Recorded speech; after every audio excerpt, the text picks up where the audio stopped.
Blog Talk Radio. Welcome to the Alexis K. Tyler Vagina Power Show. I'm your host, Alexis K. Tyler, and we're getting ready to get into another episode of the Resurrection of the Goddess. And I want to remind you on April the 8th, 2011, I will be at Rutgers University. If you're interested in RSVPing, you can contact me at alexiskttylervp@gmail.com.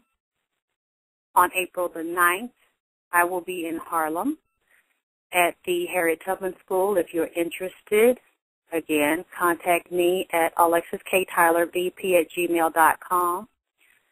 Also, I'm looking for vendors, all of your goods, products, services. I'd love to have you there, promoting them and selling them. Contact me at alexiskttylervp@gmail.com. I'm going to take a call before I get into my message because I know once I get started, I'm probably not going to interrupt my message until I'm finished. 702, you're there. 702?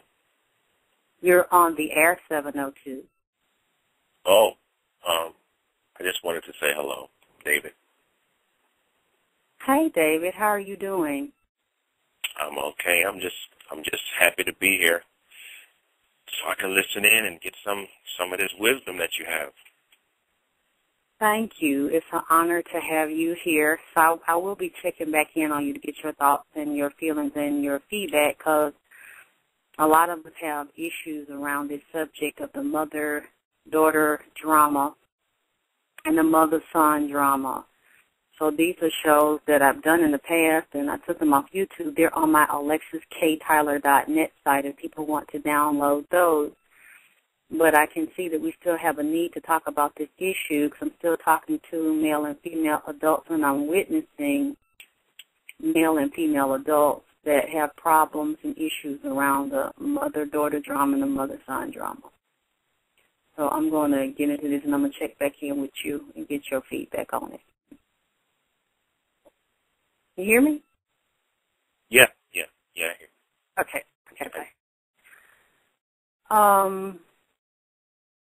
What else I was going to say?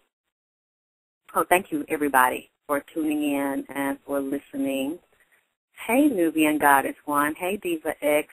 Hey, David Brave Boy. Hey, Star Dancer 2001. Hey, X Katie. Hey, all of my guests. James, it's such a wonderful honor to have you here.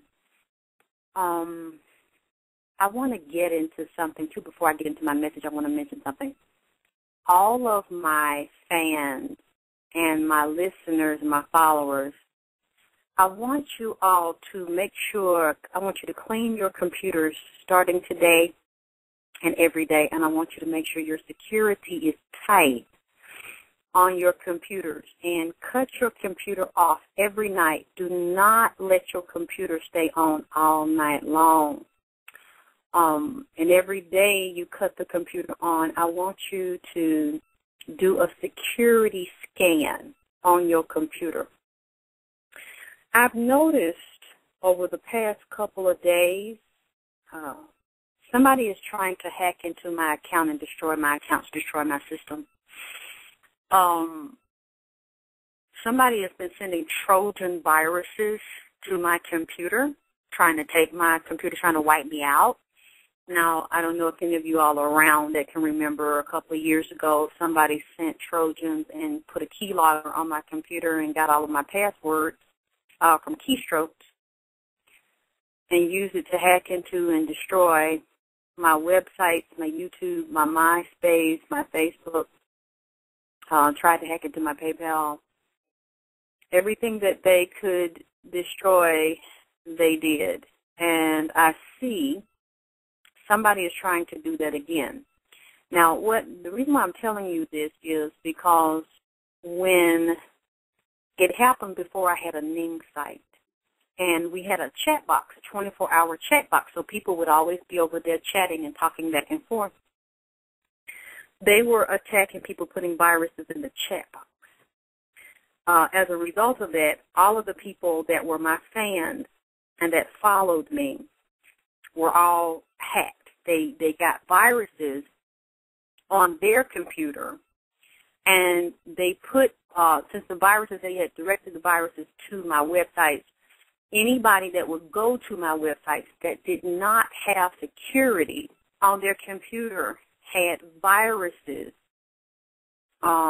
put on their computers as well. So that's what I'm telling you now. If I saw this going on with mine within the past 24 hours, 48 hours, it's been playing a little bit funny, then I'm sure if you're coming over here watching me, or I'm sure somebody's observing people that follow me, there's a possibility you could be hacked as well. I don't understand Diva X when you says it's all PC stuff. I mean, I don't know. I don't know what that means. I'm just telling people that you definitely need to put security on your computer if you don't have it already, and you need to update the security daily. Do a scan on your computer daily because you're following me. And I'm just looking at patterns, and I'm looking at timelines when this stuff is occurring, which is the new ring, guys. I think it was the last message, the last one you posted to your page. I don't know, maybe not talking to me, but yeah, I'm seeing some strange things happening. So I am on high alert, and I'm telling you so that you can be on high alert as well, because there's somebody that's doing something real shady, real treacherous, and real low down, and I'm sure it's not just a one somebody. There's a group of people, or maybe several groups of people, that want to do things to harm me and cause me a problem. So I don't want you to be subjected to that because of me.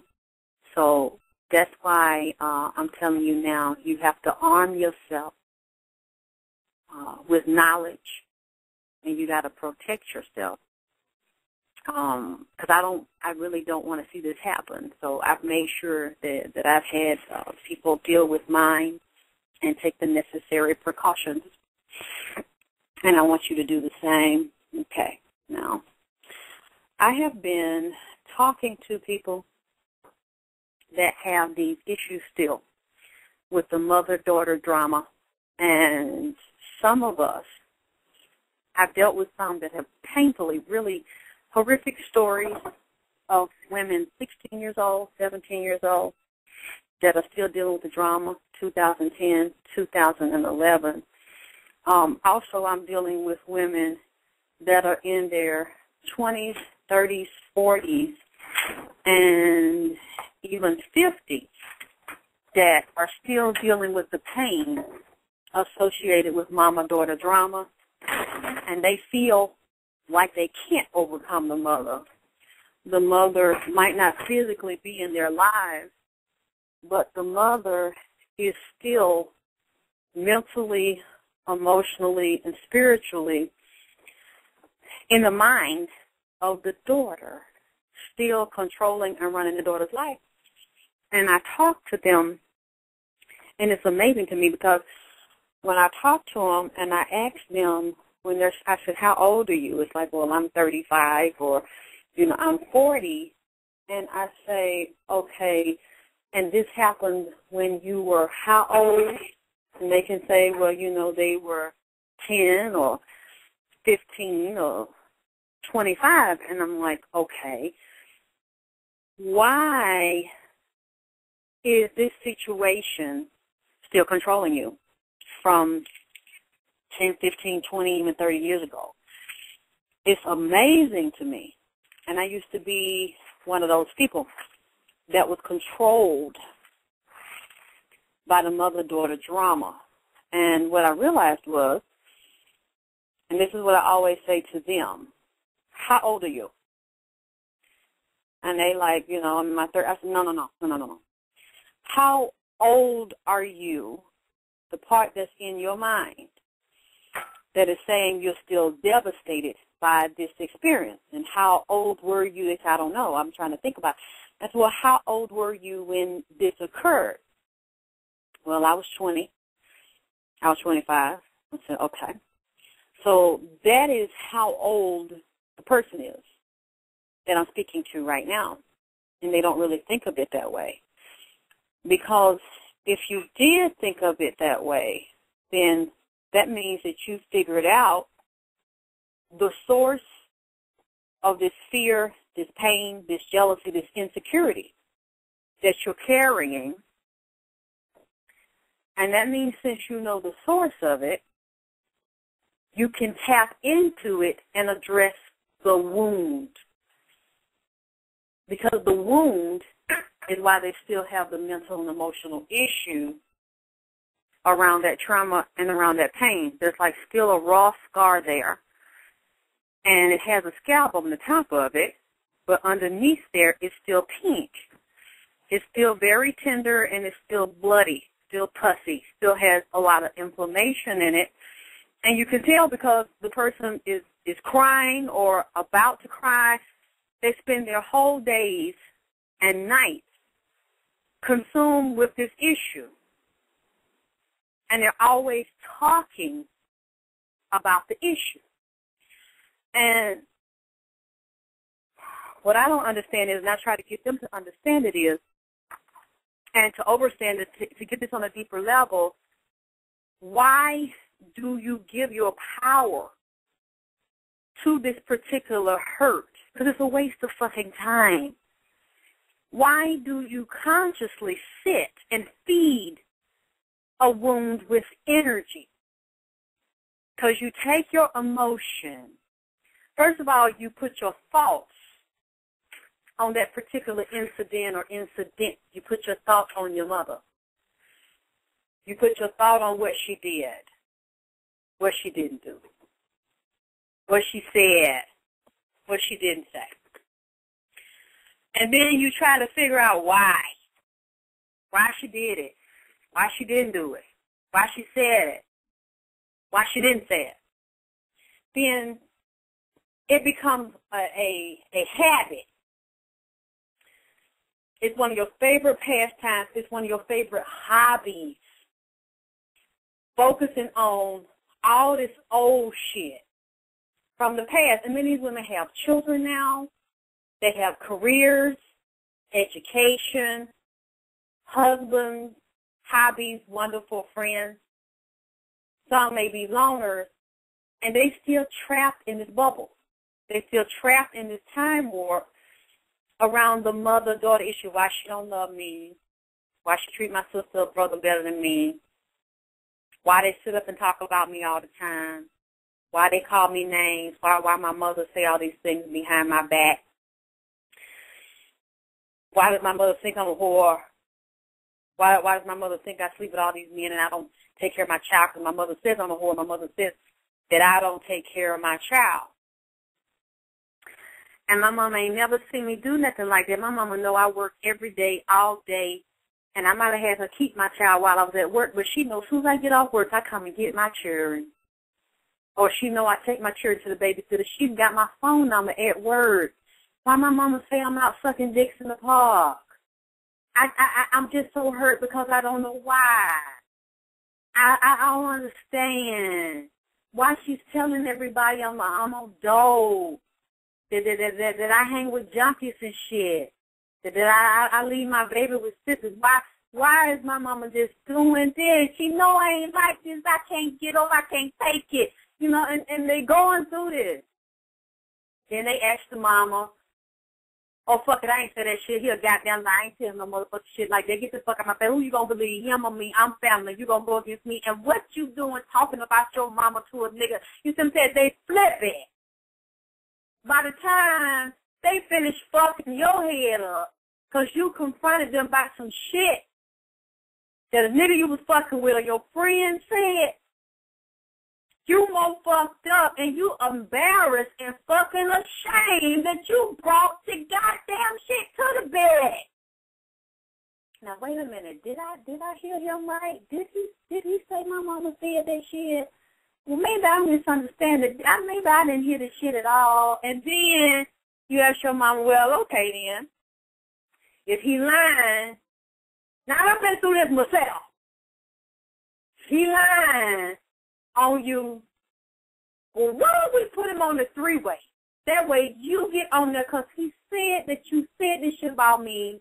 And a part of me believe the shit. That's why I'm asking you about what the nigga said, because 5 more niggas and 10 bitches told me the same thing, and they don't even fucking know each other, live in the same area, even the same motherfucking state, or know the same goddamn people. Oh, and you know what? I know, because I keep hearing the motherfucking shit, and I done took this abuse from you for years. Let's do something different this time. Here's his number, but I know you know it, because you say you fucking call it. So, okay, I'm going to go along with you, and you say you don't. You say he's a liar. And see, because you my mama, I don't want folks lying on you that you said shit about your daughter. So we both put an impasse. You say I shouldn't have been listening to nobody talk about you. But see, I don't even like the fact that he is talking about you, saying that you fucking talking about me, your daughter. So let's get on the three-way. Unless, see, I don't fuck that shit. I don't want to hear that motherfucker shit. All you trying to start shit. All you do trying to start shit. I ain't finna call that man with that voice. Okay. And see, the way I used to respond is feel bad because I asked the bitch about the shit. Knowing that, see, when a bitch do that, that's your mama. She your birth mama, but she's not a fucking mother. All she is your biological goddamn mama. But she ain't your mama on all the other shit. She's a dirty bitch. When she do that, she acting like a nigga would that you would catch fucking around. I done seen this, and niggas done told me that this is the routine. Okay, you live with a bitch, right? You like to hang out in the street sometimes and fuck different bitches, drink your liquor, get high, hang with the niggas. You might spend the night out. Now, you know the woman you stay with didn't give your motherfucking ass permission to spend the night out. Now, she know you hanging out. You might hang out late, but you met another bitch you want to fuck. So y'all sit up, y'all party, and it's new, you excited, you infatuated, you run up on some new pussy. Ass fat, titties big, you know, clit sticking through the motherfucking clothes. So you want to hit it. It's fascinating. It's fun. See, you're going to explore this new ass. You're going to have a good time. You're all excited. And you getting away from the bitch at home because you're tired of her. You know she ain't going nowhere. But you just kind of used to it. So this gets your juices flowing. But you don't tell her. Tell me you're hanging out with the niggas. So you meant to come back before the night was through. But it got good. You want to lay in her ass. So you spent the night out. One night, then you decide, well, I really don't want to come home because I feel like I'm excited. I'm liking what I'm doing, like I'm seeing. So you spend the night out 2 nights. Hell, you might be gone 3 nights. Bitch at home worrying about, wondering, are you all right? Was he killed? Is he in the hospital? Was he robbed? Was he injured? You call his buddies. The other niggas say, I don't know. And they know. Some might not know, they think Mike's hell, but they main nigga. He know where he at. Of course, he gonna tell the bitch at home, I don't know, I ain't talked to Bill. Okay. By the 3rd night, Bill wanna come home because he ain't got no change of clothes. He kind of missing the bitch he stay with because he know she cook good and she be there to look out for him. He know even if she don't know where he at, she gonna keep the home going. She ain't going to walk away from him. She ain't going to leave. Okay. But he's trying to figure out how to get the fuck back in the house because he don't want her to question him. He don't want to go through no drama, no bullshit.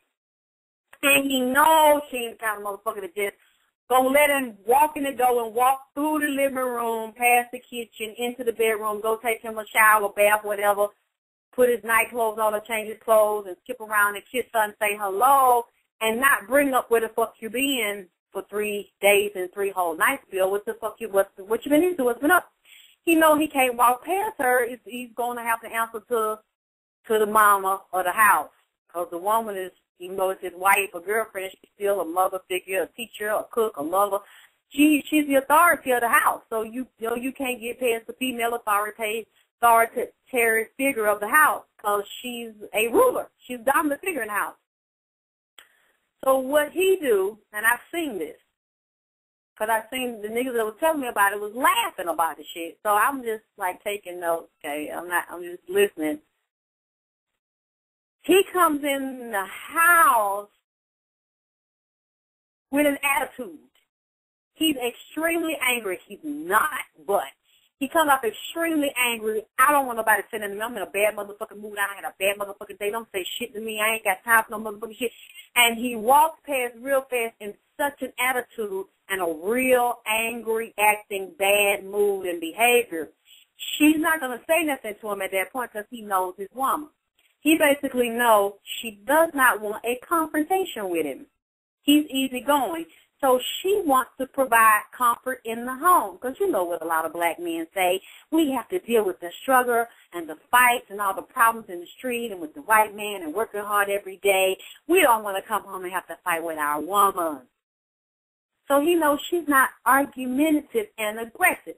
So he got into her mindset, and he knew that if he came in with a fucked up attitude, she then confronts him about the 3 nights his motherfucking ass been gone.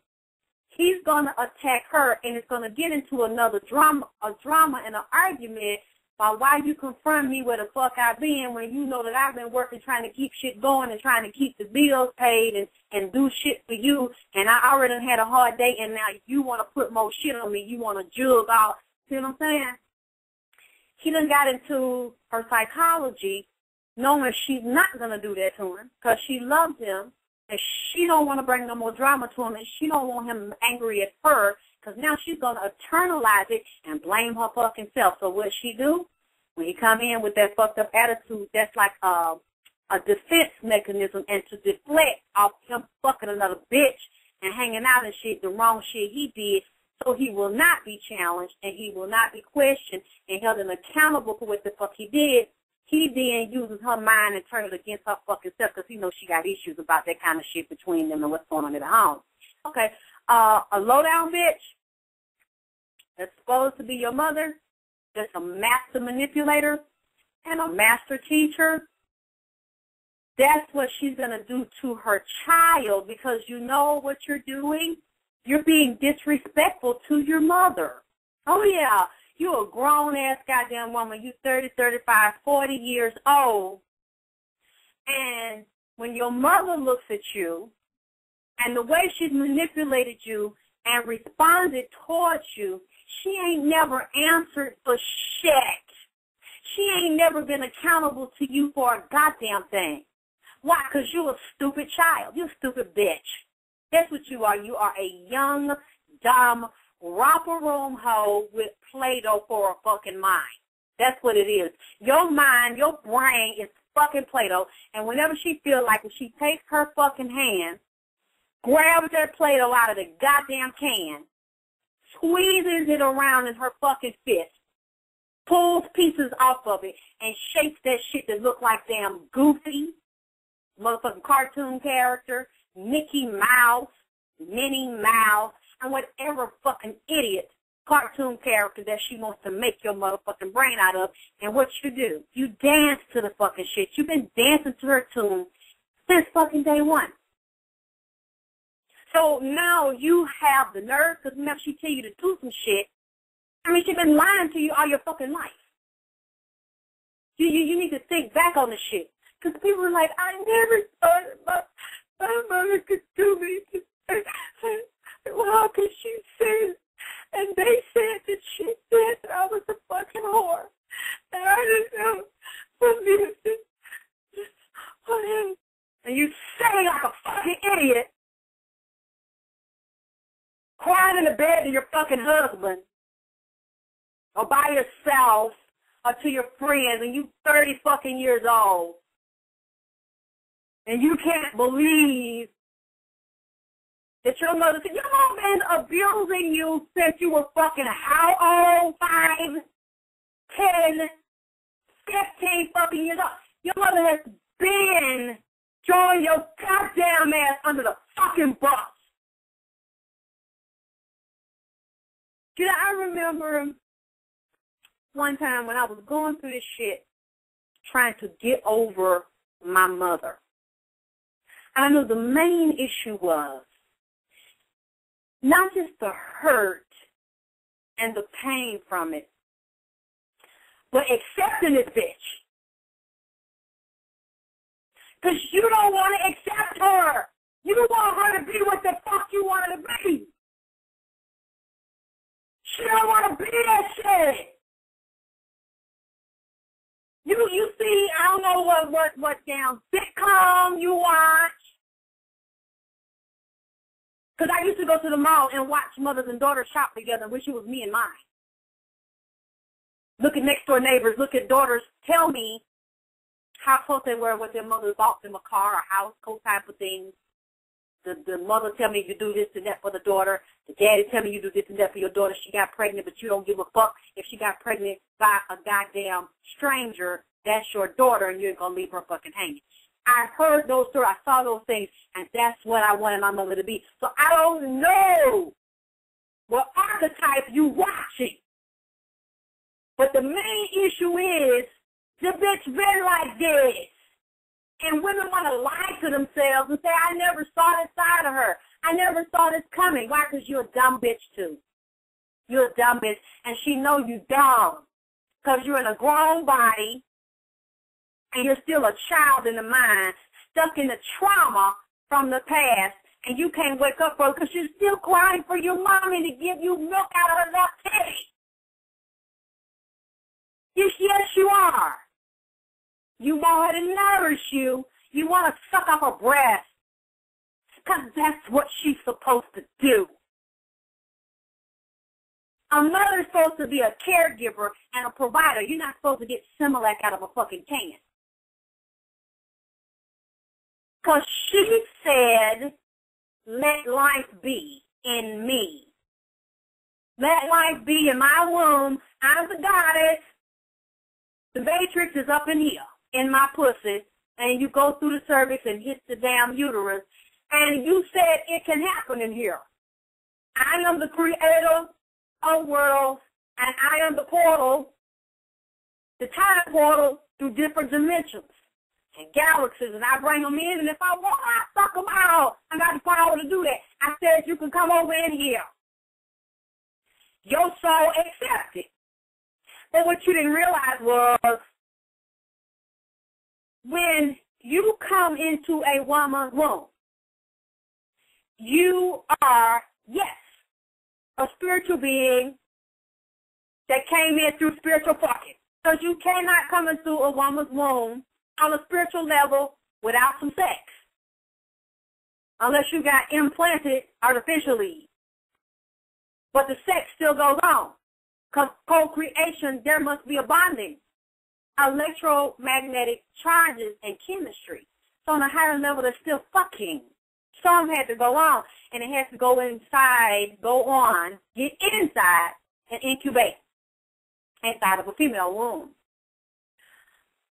You have to get, not just understand, you have to understand the dynamics of the role play here. Because it's obvious you came in through a mother.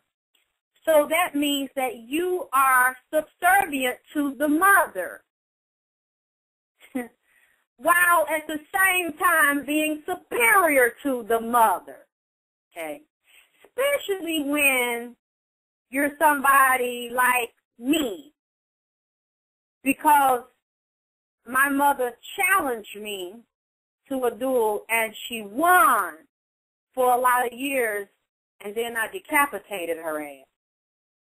Because she doesn't have any power over me anymore. And whatever she says about me, whatever name she called me, whatever lies she tells about me, or even when she's trying to twist my mind and say, now you know I didn't really do that.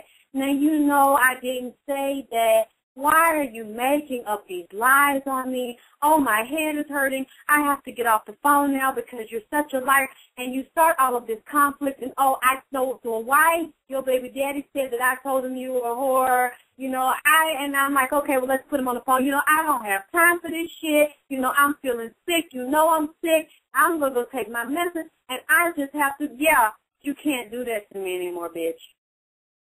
Nobody can do that to me anymore because I know the fucking game. Yes, I was born in your womb, and I was a slave to you, really. But on a higher level, I was above you, and I know it because I conquered your ass in my mind. When you deal with women that cannot overcome their mothers in this lifetime, you know, one good example I can think of, do y'all remember that lady? I think her name was Nell Carter. Big and fat, an actress, a singer, brilliant woman. And I think she ate and got fat like that and had a cute face, wore her hair, I think, in a short afro. She had a very popular talk show when I was growing up, a sitcom. She was on a sitcom in a talk show when I was a little girl, probably like in the 70s. I think she was on the show. I remember seeing her on TV, and I found out she was a performer. And she might have been even on Broadway. Brilliant woman, beautiful heart, beautiful soul, and she had a pretty round face, but she was huge. She weighed about 300 or 400 pounds. And I remember, I think she had a heart attack. She died, but I know that she was too young to die that way, but I'm sure the weight had something to do with it. When you go back in her life, you find out her mother treated her like shit, dogged her out, humiliated her, disrespected her, and made her feel like she was nothing. And when she became successful and was in entertainment and doing her shows, she would still give her mother money. I think she still took care of her mother. Her mother still didn't love her, still didn't value her, still didn't appreciate her, but she kept loving her mother anyway. And I met other women, and I told them what my mother did to me, and they would say, oh, my mother did the same thing to me, but you know what I do? On every holiday, even though my mother cusses me out and my mother calls me names, I will call my mother, and she pick up the phone, and I say, hey, Mama, I love you. I'm just calling you to say Happy Thanksgiving and Happy Christmas and Happy New Year. And then they would say, their mama say, yeah, whatever, and hang up in their face. And they said, but that's all right, because that's still my mama, and I love my mama, and I got to respect my mama, even if she call me names and she don't love me and she won't talk to me and she don't invite me over for holidays. But the God said and Jesus said that I'm still supposed to love my mama, and as long as she's doing the wrong thing, it don't matter. But as long as I'm doing the right thing, then that's okay. So I'm going to keep on trying to love her. I'm going to keep on trying to reach out, and I'm going to love my mother, because the Bible said, honor your mother and father that your days may be long. Yes, but the Bible also says that parents should not provoke their children to wrath. Don't make me cuss you out. Don't make me disrespect you. You pick on me, you shit on me, you humiliate me, and all I show you is love. You use me, you abuse me, you take my money, and all I show you is love. And you lie on me and about me and to me, and you got me brainwashed and fucked up in the head. But I owe it to you. And all the women that I see doing that had fucked up relationships with niggas, fucked up relationships with women, and they had health problems and was on some kind of fucking meds, which means drug addict. So even if you get a prescription for some Prozac or Ambien, you're still a fucking junkie, because you can't deal with your mother. You can't overcome this bitch. She's just like a fucking parasite. In your brain, she's taking over your brain. Remember, your brain is Play-Doh any fucking way. What color is it today? She can pour blue dye on it, yellow food coloring, pink. She just make a fucking clown out of your goddamn head. And see, that's what I'm saying. These women cannot overcome the womb of the bitch that gave birth to them, because you're basking in the waters, the immortal living waters of her womb, and you're her slave to a degree, because you don't remember that based on the way you came in, you didn't give birth to your mother gave birth to you.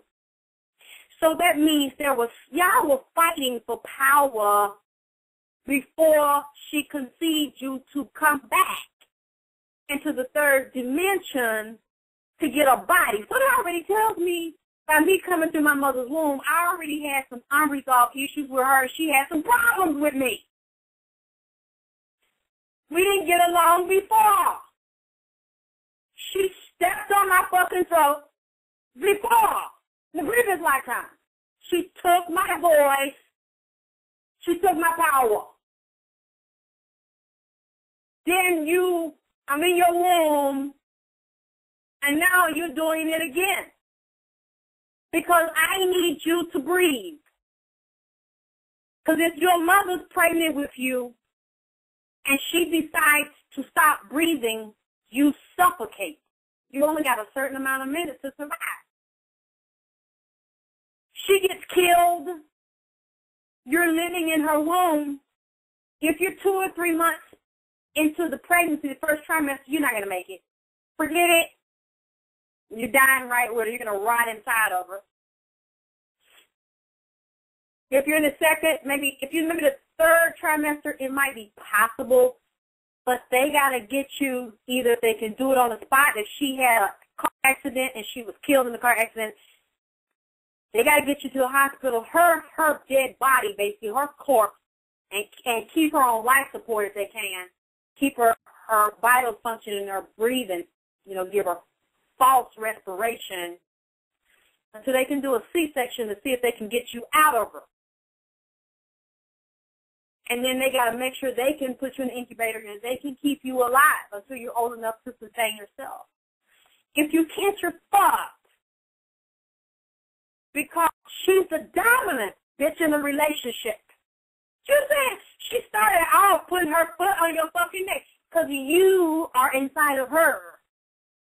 So whatever she drinks, whatever she eats, whether she smoke crack, smoke weed, shoot up heroin, you are subservient to her will. The goddess is dominating another goddess. You're not in a position to rule. She's ruling over you, and she's garbage, okay? But there's some higher force, some higher purpose, some reason for you to be here, and that energy overrides her mind, even though you are a servant. You're in a slave position. You ain't in a position to fucking negotiate while you're in her womb. But that higher force that brought you in to fulfill a destiny, to resolve conflict, and to find and stand in your power has dominated her mind, and it's got her mind fucked up. Okay, like this. Let's say this bitch don't even fucking want you. I can raise my hand on that one. Because my mother made sure to tell me she was a victim of rape. And she would use that against me for years. She used it against me up until maybe 2 years ago, 2-3 years ago. Yeah, she was still using that as like a weapon on me to try to take my power from me and destroy my self-esteem. And it used to work. Whenever I would say, you know what, you abused me, and you abused my brother, you abused my half-sister, and I watched you do this, and I watched you do that. And she would say, you know what, I just shouldn't have never fucking had kids. And if I had just gotten an abortion and just got rid of you, you wouldn't even be sitting here saying this shit to me. And that's what I should have did, because you're nothing but a rape baby anyway. I would sit there, my mother would say that, and be devastated. I'd be heartbroken, like, you are my mother, and I always wanted you to love me and be a good mother to me and help me and teach me. But every time I get close to you, you will always hit me in the throat. And I'm looking at her, and she's like, you know, you want me. It's like, and I never said it to her, but she knew. She's like, you want me to be your mother. You just keep coming, you just keep coming, and you just want me to be your mother. But I don't want to be your fucking mother. You're nothing to me.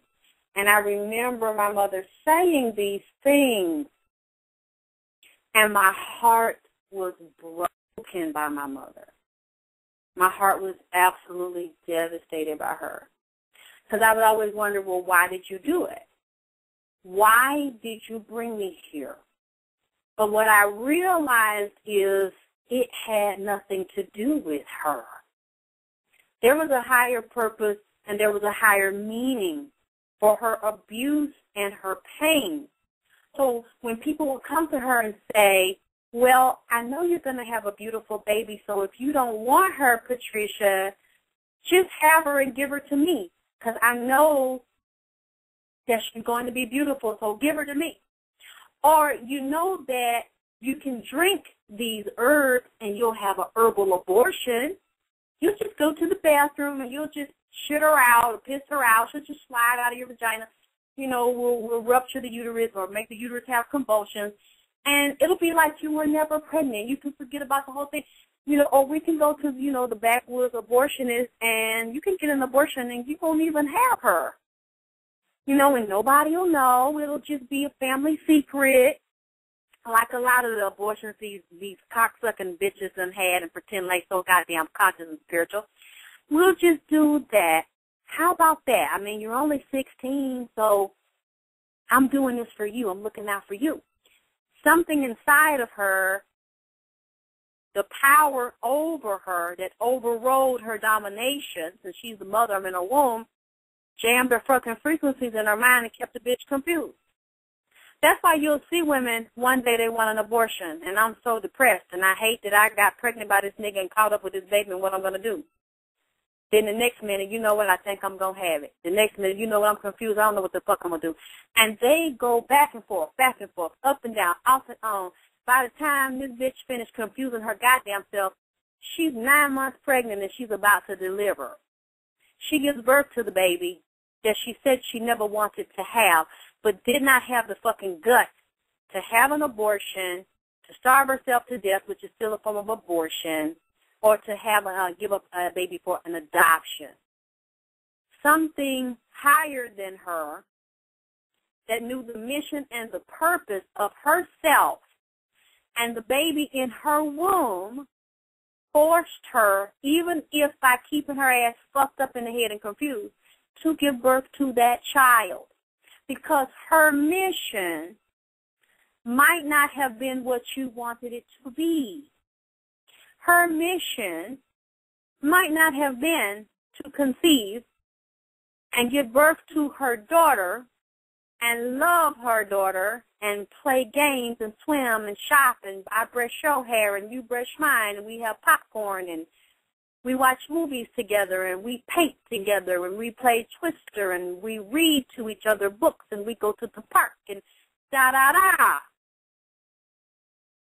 That might not have been her job. She wasn't capable of being that. She was not full of honor and integrity anywhere. She's a low-life lying whore and a bitch and a slut. That's what she is, a drug addict whore, you know, that never was fit to be a mother any fucking way. But yet she had you. She conceived you and decided out of all the other abortions she had that for some reason it's beyond her control. She has you, and then she abuses you.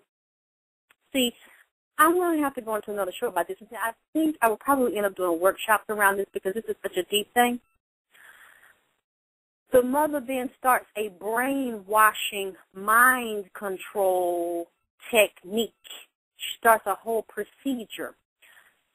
Now, when they talk about mind control and CIA mind control and MK Ultra, you know, I've been reading some of this and looking at some of it. And to be honest with you, some of that mind control stuff that I see them do in secret societies and upper echelon families, the ruling families, I wonder is my mother part of that bloodline because I have experienced, I have witnessed the same type of Luciferian mind control.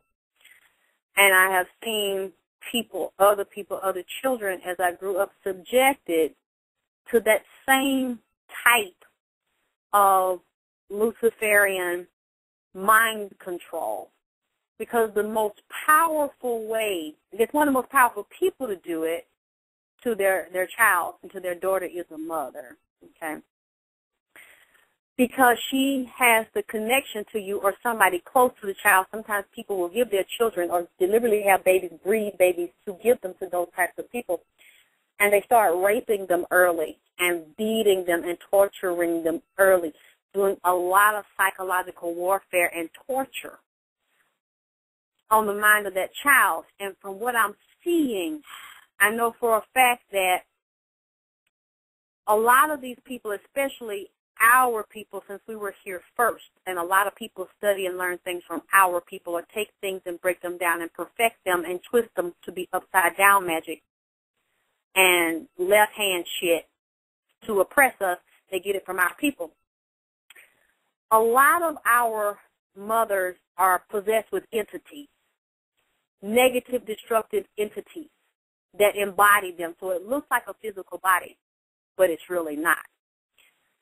These entities will program the mother. So they have this stuff genetically etched in the DNA to alter the DNA for the will of the entity that is possessing them so they can carry out their agenda and their desire through the mother. That's the most powerful one to get to do the shit, is to get a female to do it. So many of them don't have to read a book or don't have to go to some secret training or become a member of, FBI, CIA or anything or another covert organization or training, because we have it intuitively. You have the good side, you have the negative side, and a lot of this stuff is stored in what they call the so-called junk or nothing DNA. Entities rule that DNA. So depending on your vibration, the woman's vibration, the mother's vibration, the mother's mindset, and the depth of her etheric anatomy, the depth of her soul, will determine what branch of that DNA will be activated by the negative ETs. And then what you also have to realize is there are spirits called walk-ins. So you all should look up walk-ins if you don't know what a walk-in is. Basically a walk-in, let's say a person, a mother, because a lot of mothers are possessed with demons and evil spirits. Let's say somebody died, and they didn't want to die. They had a very bad car accident or something went wrong in a surgery, and they were slammed out of their body so radically there was no way the body could retain the soul again because the body is too fragmented and destroyed. The central nervous system is fucked up. The cardiovascular system, upper respiratory, is fucked up. There's nothing they can do to revive the consciousness or reconnect the consciousness and have it integrate into the fibers of the flesh. Because you have energy bodies embedded and locked into through geometric codes, cosmic codes, inside of tissue. So you hear me speaking and you see my hands moving or my eyes are blinking, and that's really not about your physical body. It's like a mind, body, and soul integration into the projection of third-dimensional tissue that looks like a self. It's really projected from levels of self and soul, spirit, mind. It's like subatomic particles, like higher levels of matter, or that the particles of matter that are not solid or more like gases, but then they project down, or they can slow down and vibrate down and integrate into a projection what looks like tissue. I'll have to explain it later, but that's what I'm seeing. So that soul can't do it and get back in that body. It's dead. The soul panics. Spirit panics, and it still wants to reincarnate and recreate itself to manifest a particular desire or goal or unfinished business in a body. So it sees a mother, a female, that's weak and fragmented and fucked up in the head. It'll walk into that female's body. It could happen through a possession. Somebody being possessed goes out in the spirit. It can happen when you are stressed and severe trauma, escaping, doing drugs, or just because the person's so fragmented and fucked up. They're an easy target. They're an open vessel. They have no restraints. They have no morals. Their soul isn't really strong. So it can be overridden by another spirit. That's a walk-in. They just walk into and take on the body of your mother. So you think it's your mother, people that can't see. I've actually seen it. I've actually looked at somebody. I just looked at my own fucking mother, actually. And her eyes look like snake eyes. They look like reptile eyes. And you could tell that something was fucking different about. I mean, yeah, she was already fucked up and evil, but she was even more goddamn evil in the 90s. And I noticed that she had went to Africa and she came back, and she was saying that she had went through some type of training with these African priests or something, and she had got some type of initiation, or that she had came back with all these mojos and bags and potions and things. But she wasn't the same. She wasn't herself. I mean, she was already off, but she was really fucking, like, not human. I mean, people that knew her could look at her, even my own grandmother, which is her birth mother, and said, Trisha, you is fucking crazy. You really fucking off. And the stuff she would do and the things that she would say, we knew that this was some entity, and she had no remorse and was cold and no fucking pain. Those are some of the characteristics. Oh, along with the amnesia. Oh, I didn't say that. Oh, did I do that? No, it's you. I'm not the problem. You're twisted. You're lying on your mother. How could you do that to me? All those elements right there, but especially displaced emotion or no emotion, cold and fucking vicious. A mother towards her daughter.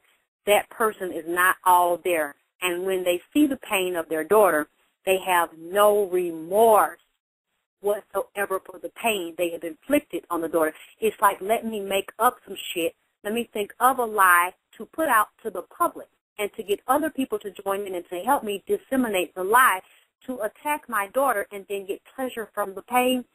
Those are some of the elements of a mind control programmer. Don't you see what's going on here, ladies? I mean, you're walking around, you know, heartbroken, and you, especially if you have a history like I do, of the abuse that starts like in my mother's womb, and then after you get out, and then she starts to tap on your consciousness. She starts to actually beat the subconscious mind and traumatize the subconscious mind, and then she starts to yo-yo you. So, come here, I love you.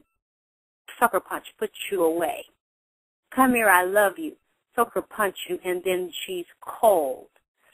She's starting to activate the mind control program in your subconscious mind. So you don't know what the fuck the day is going to be like or what the night is going to be like, because it's up and down, back and forth, in and out, off and on. She comes, she goes, she here, she there. It's black and white. You don't know how to fuck to call it because the bitch is fucking erratic and delusional and goddamn crazy. And now she's put this illusion program in your mind. So now you begin to deify the mother because you want something from this woman, and the more you open yourself to get it as a child, the harder she pushes you away and she pulls back, and then she comes in. Right when you're opening, you're vulnerable and you're sucking her breath or you're eating her food, then the other side comes out and it's a slap. It's a flip in the consciousness. And usually when women do that to their daughters, and it starts very young, and then it's prolonged, the woman is 35, 40, 45, 50 years old, and she has the infantile mind of the little girl ruling her subconscious that the mother did a mind control program on, and she does not realize what's going on. and she cannot free her subconscious mind from the chains of the mother because of the way that she computed the information in the subconscious mind. It's like if you would look at Russian dolls. When you take the cover off of one doll, take the cover off, there's one doll right there. Then you pull the top of that doll off, there's another smaller doll underneath. Then you pull the cover off that doll, there's another even smaller doll underneath. And you go and go and go and go and go. And it keeps being a doll up under a doll, up under a doll, up under a doll. You never have one doll. You got all of these compartments of dolls within another doll, within another doll, within another doll. Well, your mind is designed the same way of compartments and traps. And that is our downfall and our undoing because we don't know how our mind works, nor do we know how the mind of our sick mother is programmed to inflict a program of mind control on us. You also have to realize that while this is occurring too, you have different levels of hormones that deal with fight and flight and feeding and fucking. Because when you start dealing with the program of a child and they're not in control, they're not consciously in control of how their body functions, you are dealing with tapping directly into the old brain, the hindbrain, the paleo-mammalian brain. So that's the animal brain that deals with the fight, flight, feeding, and fucking. And all of those have very powerful hormones that are released. So it is best if you're going to do a program like that to traumatize a child and to set the child up being the mother, being the powerful, dominant caregiver and the life giver, to do that to your child as they are young. As they are an infant and then as they are young, before 5, probably around 3, 4 years old, probably 3, at least before. It can still traumatize you at 5 or more, but it is supposed to be more devastating and effective if it's done by 3. And I can remember at 2 and 3, I can remember things that happened that were not good because you have all of these compartments in your mind that are controlled by a particular program or a command, like a color or a sound or a keyword. And the inflection of it and the tone of it and the frequency of it. And most of the time, women, that's what's so sad about it, they know exactly what they're doing. And they know that you are too vulnerable and too young to really understand it, but your higher self understands it. And the higher self in your body is a computer and a recorder anyway, because the subconscious is never asleep. Even when you're asleep, your subconscious is still recording. So if you knew how to tap into yourself while you're sleeping, or actually when you wake up, you can go back into your subconscious, and your subconscious will tell you what happened in the room. Did any entities come in the room? Did any human come in the room? What was your sleep like? What took place in your room while you were sleeping? Because the subconscious is like the God self, and it is the whole, like, the control panel of the mind, not the conscious mind. Things come out of the conscious mind, sure, while you're awake, but everything is really controlled and driven by the subconscious mind, and everything is stored in your subconscious mind. Nothing's ever erased. Nothing is ever forgotten. It can be suppressed or buried or compartmentalized based on the trauma-based mind control. So basically what I'm saying is this. When you're in your mother's womb, you are closer than a dick could ever be to your mother. Okay? A man can fuck your mom in the pussy, in her mouth, and in her asshole. He's all up inside of her, but that's temporary. You were up in her for months, and you were connected to her blood, her heart, her arteries, her veins, her lungs, her mind, her voice, her thoughts, her emotions, her joy, her pain, her indecision, her treachery. So when we get out and we go through years of trauma and we say we don't know, we don't understand, I can't figure out how my mother could do these things, how my mother could say these things, why my mother would say these things.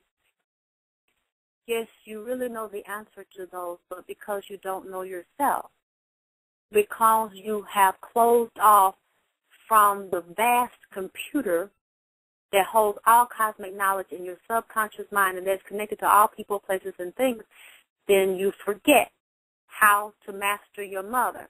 Now, see, that's the thing I'm talking about, too. There's a flip side to the shit. Yes, you're in her womb, and you're depending on her for life, and she's the dominant one for a temporary amount of time. But if your light is high and you have a higher vibration than your mother, you're also recording the data about your mother while you're being downloaded the data about yourself. So you could master the mother in the process of mastering yourself. Now that you're 30, 40, 50 years old, it just took you this long to start to get the data because you didn't know that you were the walking, talking data stored in the subconscious mind along with the heartbroken and wounded little girl and little boy that's trapped in the subconscious mind as well. So you have to go within that part of yourself because when you were laying in your mother's womb, sucking your thumb, masturbating in your mother's womb, sleeping, eating in your mother's womb, flipping in your mother's womb, you were also on a spy mission if you choose to go that way because you're receiving a download for your own self, but you're also receiving the download for the mother. So you could easily figure the mother out at any given time if you choose to get past the pain and being a punk bitch, talking about why she hurt me and said this and said that shit. Because the answers are right there because of you having that direct contact and knowledge of her DNA. That's what's so fascinating about this, and that's what I did. Because I remember one day going back. You can travel back in time if you want to. You can go into your mother's womb.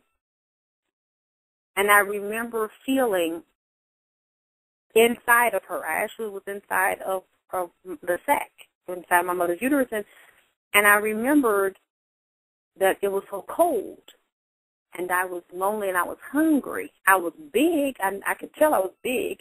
I was a big baby inside of her, but I was so cold, and I was so hungry, so I called her, and I told her, and I said, why is that I regressed, and in meditation I was in your womb. I was cold, and I was lonely, and I was hungry in your womb. Why would I see that? What did that mean? And she got real quiet, and she said, well, you know, I was like 5 or 6 months pregnant with you, and nobody knew that I was pregnant with you. And I would wear my real tight jeans to be as tight as they could around my stomach so that nobody knew that I was pregnant with you, and I didn't eat. She's like, a lot of times I did not feed you. And I would wear my hair, and all these months up until like the late months, nobody knew that I was carrying this girl inside of me. And I was like, okay. I said, but you were also emotionally cold. And when I saw when you gave birth to me, I was hungry, and I would suck your breast, and I would cry. I would just suck your breast. I said, because your milk was so thin, and you had no nourishment for me. You were so cold, and you were psychologically cut off. Your body did not release the nourishment in the milk to feed me. So the more I sucked your breast, the hungrier I got because it was just like dead milk that you gave me. And I told my grandmother that, and my grandmother said my mother would try to breastfeed me, and I would scream and scream and scream. My grandmother came and snatched me from my mother and started making me formula. She said, because you were always crying, you were never fed, you were never nourished with her, and you would just scream and scream and scream. And so I just took you from her, and I just started to feed you myself. And then you got better, and you stopped crying. And then my grandmother started to nourish me, and I blossomed under my grandmother's wing. So if I can do that, you can do that too. And but you have to decide to get past the pain. You have to be able to actually work through this in the pain. But you cannot master someone else. You can't figure out someone else until you figure out yourself, until you have the courage to figure out yourself. Because as a female, now you're in a position to be a mother if you're not already, you contain all the knowledge and even more than your mother. You contain her and you contain yourself because you're an extension of your mother, and you came out of your mother's womb, and then you're going to be a mother if you haven't already. So you have all of these layers of science and consciousness in your chakras, in your auric field, in your mind, in the different levels of your DNA. So that's what I would like you to look at today. Because this is so deep to me that I can't really, you're not going to stop right now because it's so much. I can't finish it. I don't think I can explain it all in one show. 702, are you there? Yes, I'm here. You want to talk now? This makes a lot of sense, even to me, as a man, going through the, you might as well say emotional and the psychological, mental traumas, that my mother had put me through. And it just explains so many things as far as back as 1973, when I was 9 years old, and, when my great-grandmother had passed, because my great-grandmother had raised me. And it's like when my great-grandmother had passed, it's like the hood was snatched off of both of my parents, and it's like I realized that my only parent was my great-grandmother. And so it's like everything that you're saying, it makes total sense. I mean, it makes total sense. It explains a lot of things that I saw and was made to feel all the way back into that time and through the 80s and through to the 90s until I first started, listening to you. And once I started hearing you talk about it, like I was telling you earlier, I was just happy to hear somebody talk about it, because you have all of these thoughts and you have all of these feelings on the inside, and sometimes they clash a whole lot because you're in a lot of pain, and like you were saying, you ask a lot of questions. Why? We have this image of our parents, how we think they're supposed to be, and we get so caught up in that image, and this image is even put in the Bible, like this is the way your parents are supposed to be, and this is the way you're supposed to be towards your parents, but that's not the reality, and then when our reality doesn't look anything like the image, we feel betrayed. We feel like our reality, that image betrays our reality. And it's amazing how this is explained because it helps me a great deal. It helps me a great deal. A great deal. Mm-hmm. And can you think of, like when I was saying about, I guess I don't know what your experiences were, what you saw about the programming, the mental, the emotional, the psychological programming when a mother starts, when that child is young, or what did you see? Did you see, or can you remember any program that your mother put in place to start to fragment you and to throw you off balance and to twist you? Mm-hmm. I was always called evil, and there was something inside of me that always, there's a feeling, it's like this is energy inside of me that spoke to me. It was telling me that I wasn't evil, but she kept saying, you're evil, and then by me knowing that that wasn't the truth, it would make me angry. And then she would say, you see, I told you was evil, and then as time went on, I developed an anger problem, and then I would reflect that towards my friends sometimes, and it was almost like every Halloween, she would never ask me what Halloween costume that I would want. She would always come home with a devil costume. For the who? The costume of the devil. As a little child, I was walking around with this devil costume on, and simply because she programmed me to believe that I was evil, even though my a better part of myself rejected being called evil. It was kind of funny, simply because of the way she programmed me. Whenever I put that devil costume on, a part of me felt like it fit, because of the way that I was programmed.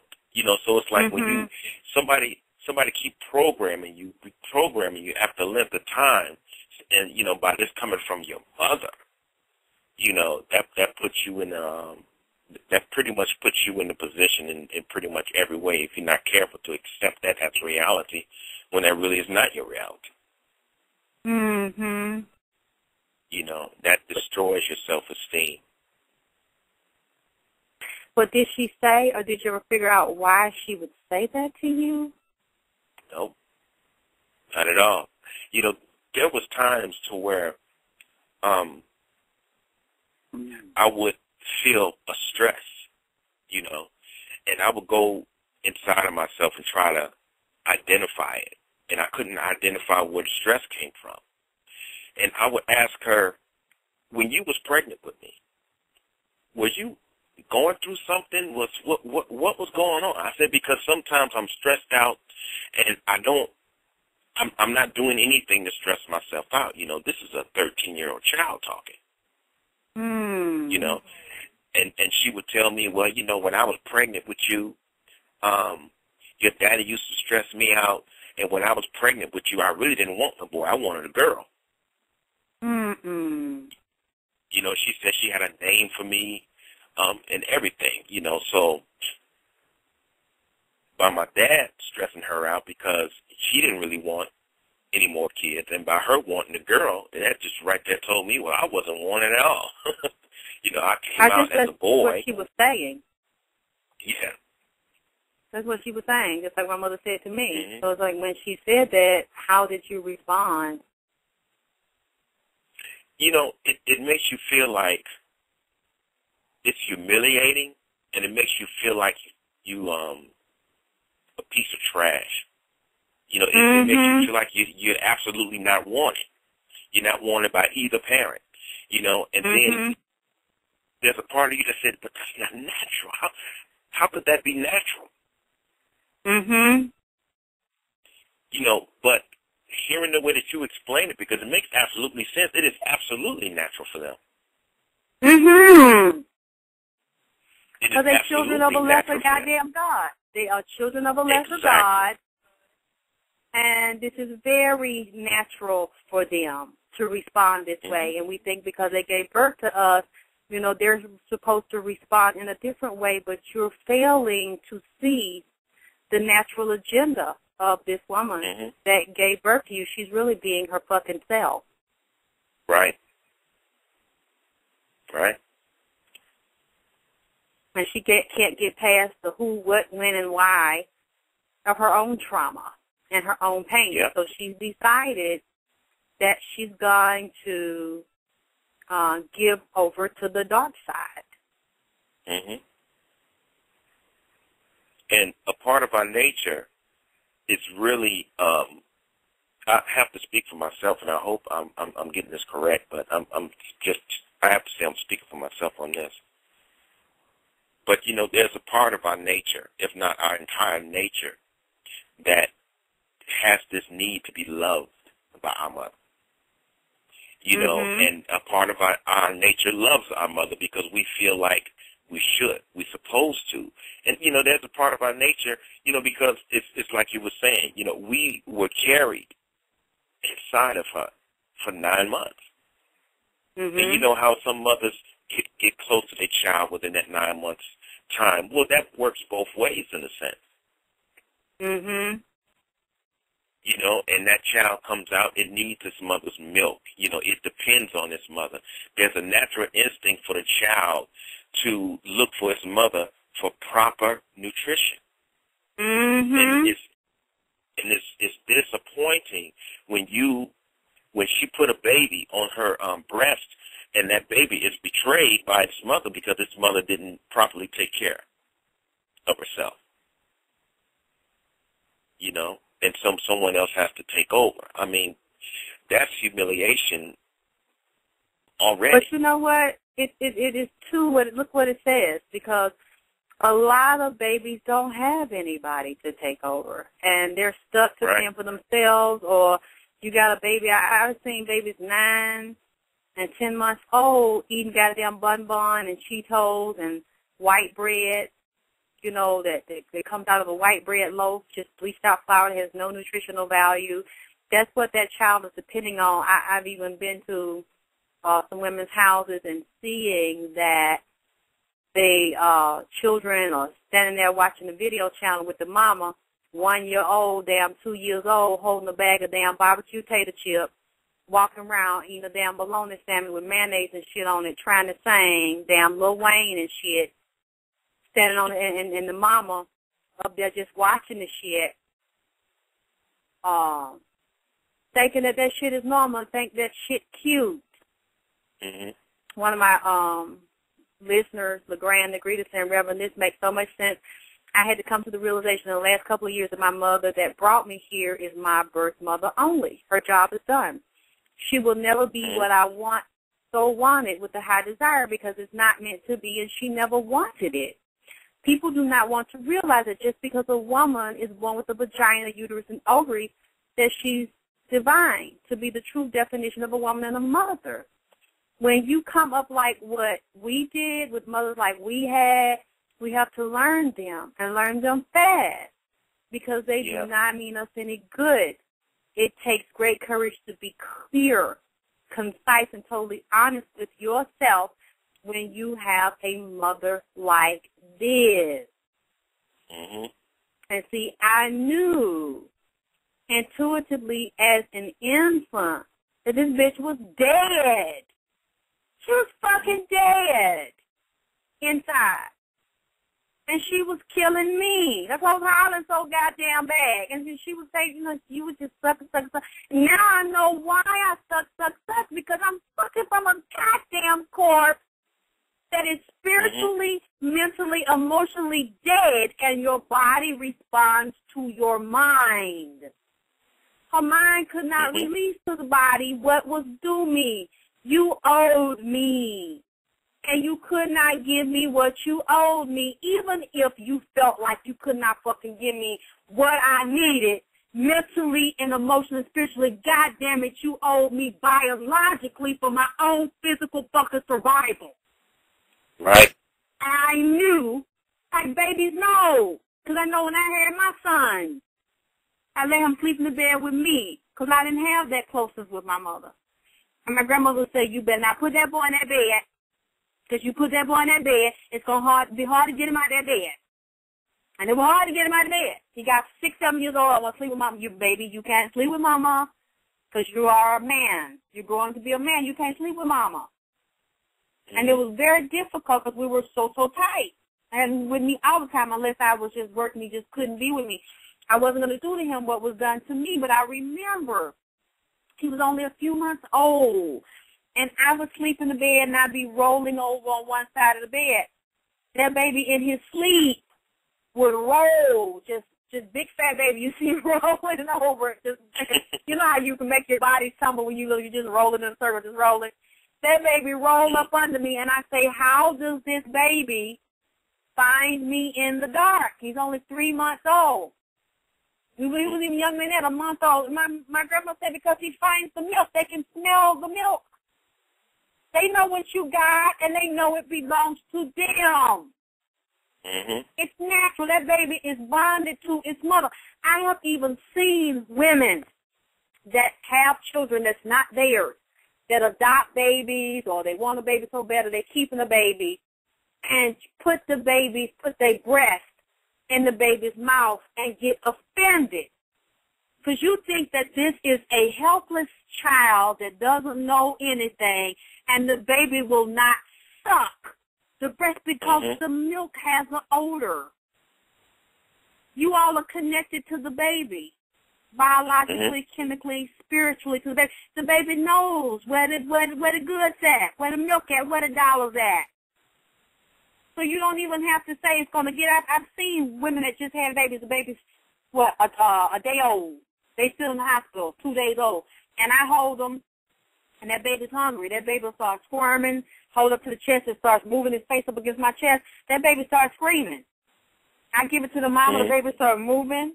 She put the breast close to the baby's mouth, it's moving its mouth. You might feel like it's sniffing, moving. Next thing you know, its mouth is open. It doesn't grab that nipple. She didn't even have to lead the baby's mouth to the fucking nipple because that baby know where that fucking well at. It know what time it is. It know what you're supposed to do. And if that baby ain't getting that, hooking onto that titty good and pumping, pulling out that nipple, and that milk ain't coming out good, that baby going to have a fit.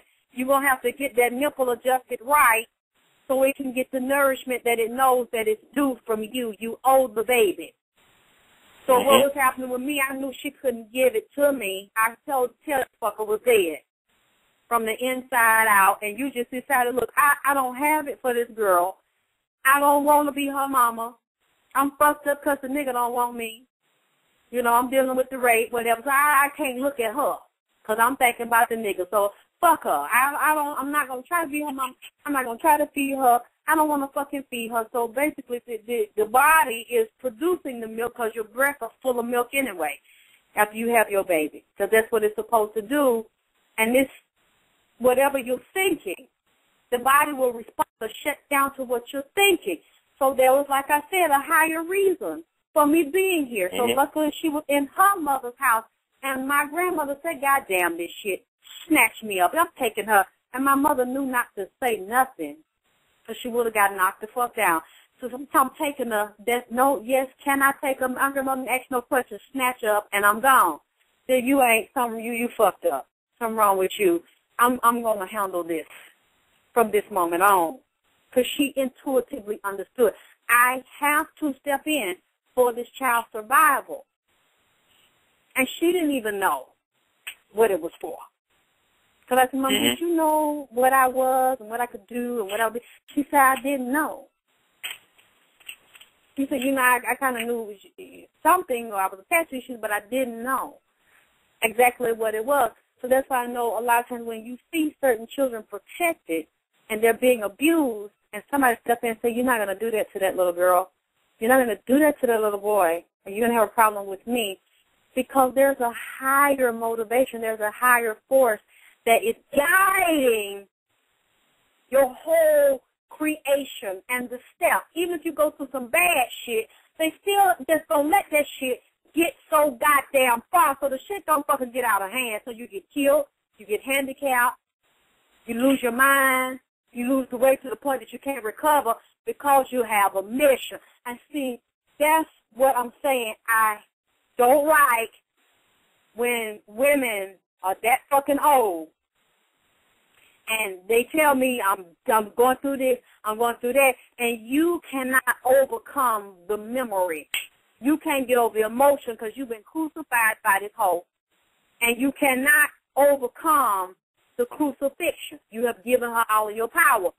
When somebody continues to go through that over and over and over again, especially if I've done a counseling with them and I'm saying these are your exercises and this is what you work on, 6 months gone by, a year gone by, they still going through the same dumb shit, I don't want to hear it anymore. Because, see, now it's not about your mother. It's about you and your battle with yourself and the demons from your mother in your mind. You cannot override her fucking mind control program. You are too fucking weak to be victorious over the mindset of an inferior being, a child of an inferior God that has programmed your mind with some low-level dumb shit. That's basically what you're saying to me. So if you want to be victimized by that shit, that is between you and your fucking self. Because usually when people are going through that, their mama is off somewhere else, fucking sucking dicks, in the ground dead, drinking, doing dope, laughing and talking with her other children or her friends. She ain't even thinking about your motherfucking ass because she done did what the fuck she want to do. She done took your ass down, drug you through the mud, got other people enlisted, got other demons to help her ass.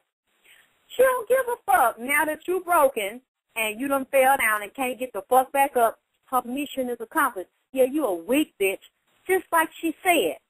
So if you want to give this motherfucker the credit of succeeding and doing some dumb mind control shit on you because she started it early and you cannot escape the program, you cannot override the program, then you're a weak bitch. But I done made up my mind like this. I don't really give a fuck how nobody take it and give a fuck how they see it. Because I'm standing here breathing, and the only thing that's making me goddamn breathe is the force within my damn body. My mama ain't standing outside of me putting no pump in my fucking nose or standing behind my back with a tube stuck in my fucking back connected to my lung, pumping no air in the motherfucker. I am self-generating and self-motherfucking sustaining. So will my mother ever speak to me again or not? I don't need her for my life. My blood pumping through my goddamn veins from within me and my cardiovascular system. That ain't got nothing to do with nothing and nobody outside of me. What I think, how I move, what I feel, what I see, or what I goddamn say is all generated from my motherfucking mind and my goddamn will and my determination and my fucking drive, what I say it is going to be or what I say that it's not going to be. It's not, I cannot say that I can't overcome this or that and then tell you a story about what my mama did when I was 15 or when I was damn 25.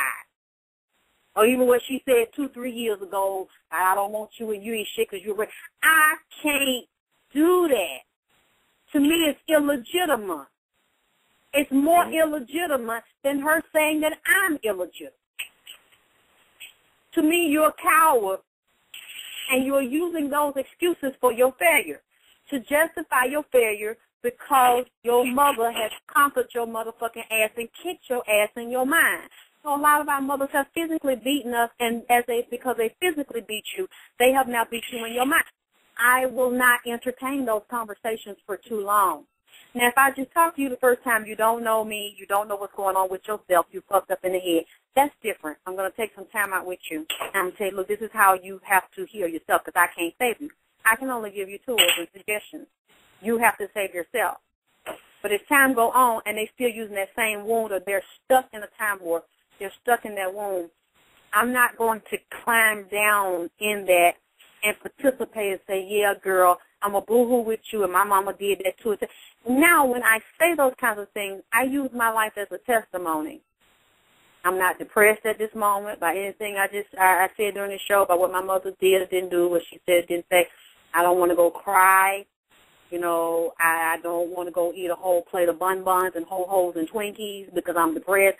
I don't give a fuck about that shit. That don't mean nothing to me. Not at all. Because I refuse to let any bitch that's walking, talking, and breathing in a fucking body have power over my mind. Defeat me or have power over me or defeat me in my fucking mind and kill me in my goddamn mind. Because you kill me in my goddamn mind, then basically the body is going to follow. And whether you are fucking my mama, my goddamn child, a fucking friend, a nigga I like, or want to fuck, it doesn't matter. Once you show yourself as my fucking enemy, I'm eliminating you. You don't exist in my world no more. I'm going to get rid of your motherfucking ass. Because you are a detriment to my health and my fucking wellness and well goddamn being.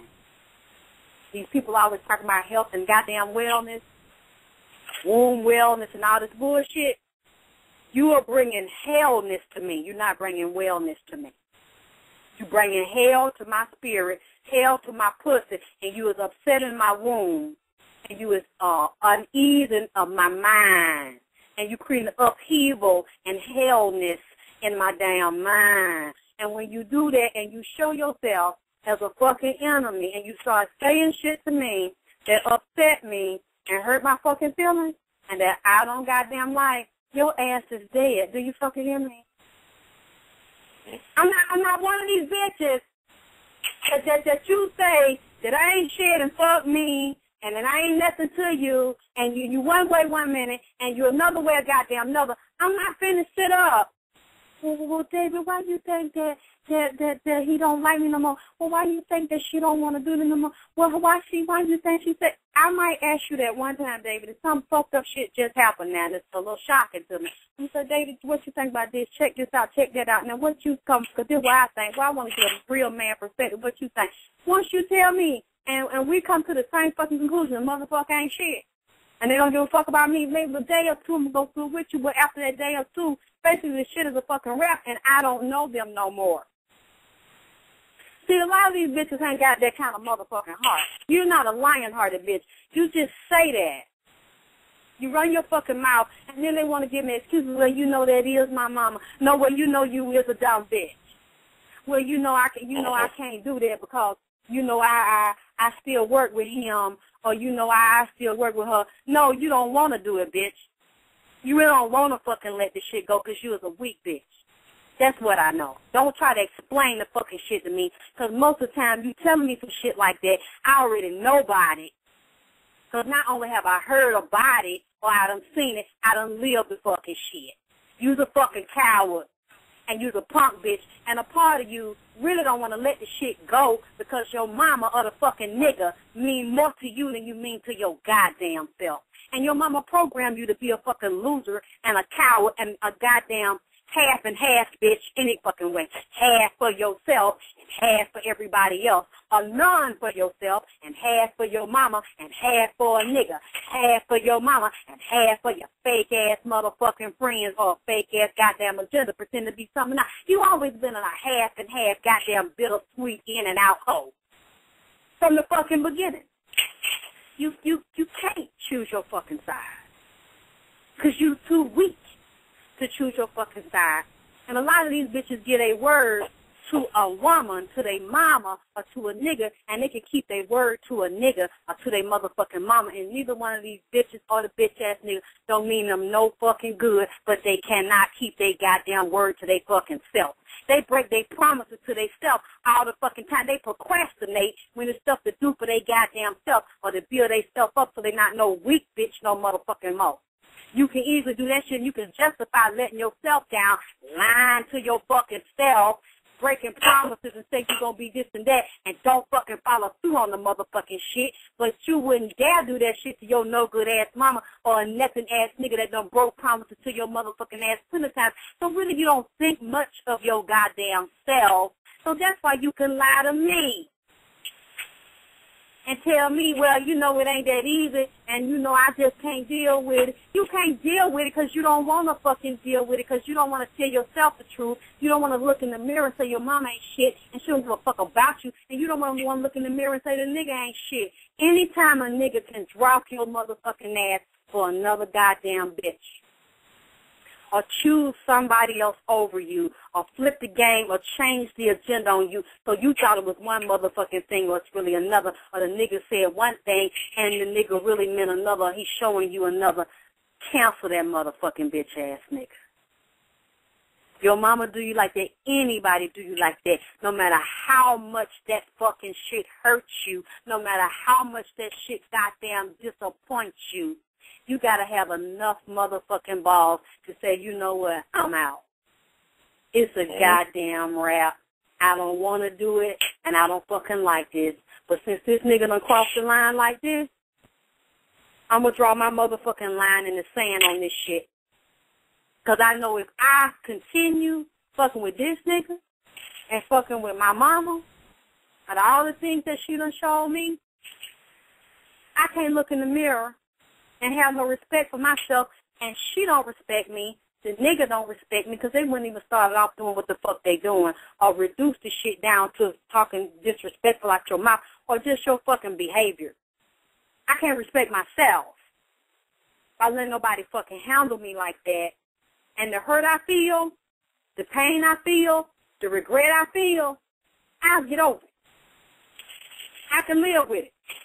But I cannot live with dealing with a mother and dealing with niggas and fake-ass bitch friends in my face, in my life, that I know don't like me, don't respect me, don't mean me no goddamn good, and use me and take advantage of me. As far as I'm concerned, if you cannot turn your fucking back on somebody that done turned their fucking back on you and mistreated you, you is not a lion-hearted goddamn bitch. You is not a fucking warrior. You need to sit your motherfucking ass down, stay over there in time out, whining and damn shitting on yourself and pissing on yourself, complaining, keep your box of Kleenex in your hand, and keep snotting in the motherfucker, because you is not about it, bitch. You really is not about it. You not. Because when you're a real goddamn warrior, a lot of shit that you don't want is going to hit your motherfucking ass anyway. And a lot of shit you try to avoid, the more you avoid the shit going to hit you anyway. Because it's a part of your journey, it's a part of your test, and you got to be goddamn built for it tough. And it's a lot of times you want to be soft, but you're going to have to be hard-bodied with it, because everybody that you fucking thought was something that they fucking not is going to hit your motherfucking ass with the real hard goddamn metal. They going to put the pedal to your ass with no goddamn brakes. What you going to do? Because if you act like a punk bitch when they bring it to your motherfucking ass with no brakes, they not going to respect you. You got to be like Kenneth Rogers said up in this bitch. Know when to hold them and know when to goddamn fold them. And it's a lot of times you ain't going to want to fold up and walk away because you might be really feeling a nigga. You might be really want to reconcile with your mama. You might really be keeping hope alive, hoping one day the bitch turn around. And you got to be wise enough and strong enough in your pain and be decisive in your indecision to say, wait a minute, if I do this, I know I can't go back. If I say what the fuck I'm finna say and do what the fuck I'm finna do and make the accusations that I'm finna fucking make, and I ain't gonna back down when I say it, I already know if I do it, that this is goddamn war, and it is going to be a divide forever. It ain't going to be that. And do I have the nerve? A lot of these bitches ain't got no fucking nerve. They mama done broke them, a dick done broke them, a lie done broke them, pain done broke them. Oh, I'm just so hurt. I can't face it. I just can't say. I'm just so hurt. I can't go. Yeah. Punk ass bitch. I mean, you know, when you gonna fucking wake up? How long you gonna wallow in your motherfucking punkdom?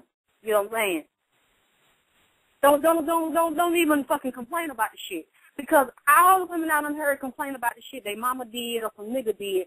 When you start listening to them, baby, they can really start pulling out that for that one story. You keep listening to them, they're gonna tell you about 5 or 10 more stories. They're going to be able to give you an example after example after example of what a dirty bitch they mama is, or what a dirty nigga is. It ain't going to be like no one thing, you know what I'm saying, that's going to be devastating. It might be one final goddamn thing that broke the motherfucking camel back, but it's not usually one goddamn thing. This bitch done took a whole heap of damn truckload full of shit, heaped on her over a period of goddamn time. Years. And now she want to tell you, well, you know, I'm tired and I don't know I can go forward. I don't know if I can put. Now I'm tired. I'm put the brake on these bitches. I'm put the brake on them. I don't want to hear it, because the same thing that I tell y'all to do, I'm not one of them kind of bitches. I'm not going to tell you, you need to handle this nigga like this, and you need to tell that bitch this. Because if I'm telling you to do it, usually the shit doesn't happen to me. Or it's finna happen, and I have to handle shit the same goddamn way that I'm telling you to do. Sometimes it's all or nothing. Sometimes it's balls to the wall. Sometimes it's some people you ain't going to never get along with, and they ain't like your ass from the get-go. And you got to realize that no matter what you do, this shit ain't going to fucking work. So you're going to have to be bold enough to make a fucking decision. And that's what I'm saying, David. It's like when people say, I can't let this man go, I can't let this person go, how many people are there on the planet? Is a certain amount of billion or millions of billions of people? I don't know them all, and I'm sure I probably ain't going to meet them all while I'm in this body. So why would I get upset about one nigga that don't want me? You see what I'm saying? If the world is so big, I ain't met them all yet. Why would I be devastated because one woman that gave birth to me don't want to be my fucking mama outside the body? Because I have met, since I've been doing this show, some people that have been kinder to me and more unconditionally loving to me than my own birth mother. And if I had been devastated holding on to her, I would still be dogged out in 2011 bringing that same old shit in the new year, and I would not have experienced love from people that are not genetically bonded to me because they are spiritually bonded to me. If I had not said, you know what, bitch, enough is a fucking enough. I don't know you no more. I am not going to allow you, in my experience, to me, you just a woman. That's all you are, because that's how you treat me. You've been treating me just like a woman, really, just like a whore, really, on the street and disrespecting me and degrading me. That's what you have done, and I've given you love and respected you while you disrespected and gave me hate. So now I'm going to treat you the same way that you treat me. And when I did that, I started respecting myself. I felt stronger. I started seeing myself differently. And she started to treat me differently because she knew it's just certain stuff that you're not going to do to me no more. Why? Because you're not looking at a physically grown woman when you're looking at me, but every time you speak to me, you're not speaking to a 10-year-old no more. You're not speaking to a 12-year-old no more. See, I understood what was going on. The certain shit she was saying and the way she was saying it and certain mannerism and movement and energy she had and certain little keywords she said, it was used to control the broken, wounded, heartbroken little girl that was inside of my grown body. So she would say little shit, a certain way, and it'll trigger something in me, and then I'll be devastated, and then I'll be like a slave. And she kept imposing it and imposing it and imposing it, and then I started to figure it out. Because I'm going to all these so-called elders and all these counselors, psychiatrists, they wasn't helping me figure the shit out. They want to put me on meds and tell me that, you know, that I got the fucking problem and I need to do what the Bible saying, love her. And I'm like, no, because this bitch is killing me. She's taking the life from me. She's deliberately fucking killing me. And then it was psychic shit she was doing on top of it. Most of the time when a mother's attacking you, a lot of times they're not attacking the woman physically. They're also doing psychic shit and psychic magic shit to dominate and subdue your fucking mind and subdue your fucking will while they're doing physical shit. And they don't fucking know it. And they see this motherfucker and they be around their inside, they just be fucking shaking, heart be pounding, they be terrified of the bitch in a grown woman body because you don't realize that when you shaking inside and you standing up to it's hard for you to fucking speak because you so goddamn scared. Because really, it's that 10-year-old inside of you that she had like that, beating your motherfucking ass when you were 10 years old, punching you, getting up on you. She's bigger and you're a little girl and she's intimidating you or she's punched you in the fucking face and you are devastated and you're in that animal, that paleo-mammalian brain, that low brain. She's tapping into that and then it's releasing fear hormone. Your heart is racing and you want to get away from her because you feel like your life is in danger. But then sometimes these bitches like down here, they would do that Bible Belt shit and say that spare the rod to spoil the child. I'm going to beat you, and you can't move, you can't run, you can't hold your hands up, you can't fight me back. You're going to take this ass whooping, and I'm going to hit you wherever I want to hit you, in your eye, in your mouth, in your head, in your back. I might strip you if I want to, and there's nothing that you can do. Your heart is racing, you're terrified, you're sweating, you're trembling, you think you're going to die, and you know that you're going to be abused, and this person has no mercy, and you feel like this person don't have no kind of love for you, so you know that they can hurt you, and it don't even mean nothing. They won't even care. You can tell they get pleasure out of the pain because you're nothing to them. Mm-hmm. All this stuff, and you're in a point of terror. I saw this. I lived this. And when that happens to you, a lot of people can't overcome that. Then you looking at that same woman, and you 25 and you 30 years old, that's the person you see. She calmer now because she feel like when you're an adult, she can't just really hit you like that no more unless you're a weak bitch, because there's a lot of women that are hitting their grown daughters and beating up their grown daughters. A lot of grown women having fist fights with their fucking mama, then they end up beating their mama ass because they have taken 20, 25, 30 years of pain, and they just let loose on this bitch because they done respected her, and they see the more respect, the more vicious this bitch done got. And then she's jealous because they turned into a voluptuous young woman. So the woman, the daughter, has to beat the mama ass to get her off of her. She don't want to do it, but the mama put her in that position. And the ones that don't do it, you many times you're looking at this woman, if you have not overcome her in your mind. This is the trauma-based mind control torture shit that I'm talking about. That's one of the examples of the shit that causes a grown woman to still have no voice when the mother's talking about her, humiliating her, and degrading her, 30, 40 years old, saying that the bitch do dope. The daughter has a hard time confronting the mother, and she know the mother's dead motherfucking wrong because she cannot escape the program. What you think, David? You know what what's helped me understand is like people like this, they're not your parents, they're like a cancer. And you know, it's like you have to separate yourself from them like they're a cancer. It takes time, but you're gonna eventually have to do it. Or you're gonna die. One of the most important things that I've learned, as long as you're running away from your parents and people like this, you're gonna run back. You know, but once you make up your mind to walk away, you never go back. You know, and there's a big difference between running from something and deciding to walk away. You know, because you're running from something, you know, you're running from somebody because you're emotionally distraught, you're confused, you hurt, you're humiliated. You know, you stay away for a little while and you end up running back. You know, but once you grow a little bit more and once your eyes have been made open, and you can really see things for what they are, and you're like, you know what, I'm just, no, to hell with this. You know, and you walk away, and you really never go back. You really never go back. And that's what's helped me a whole lot, because I've learned that as long as you keep running back, you're going to keep getting burned.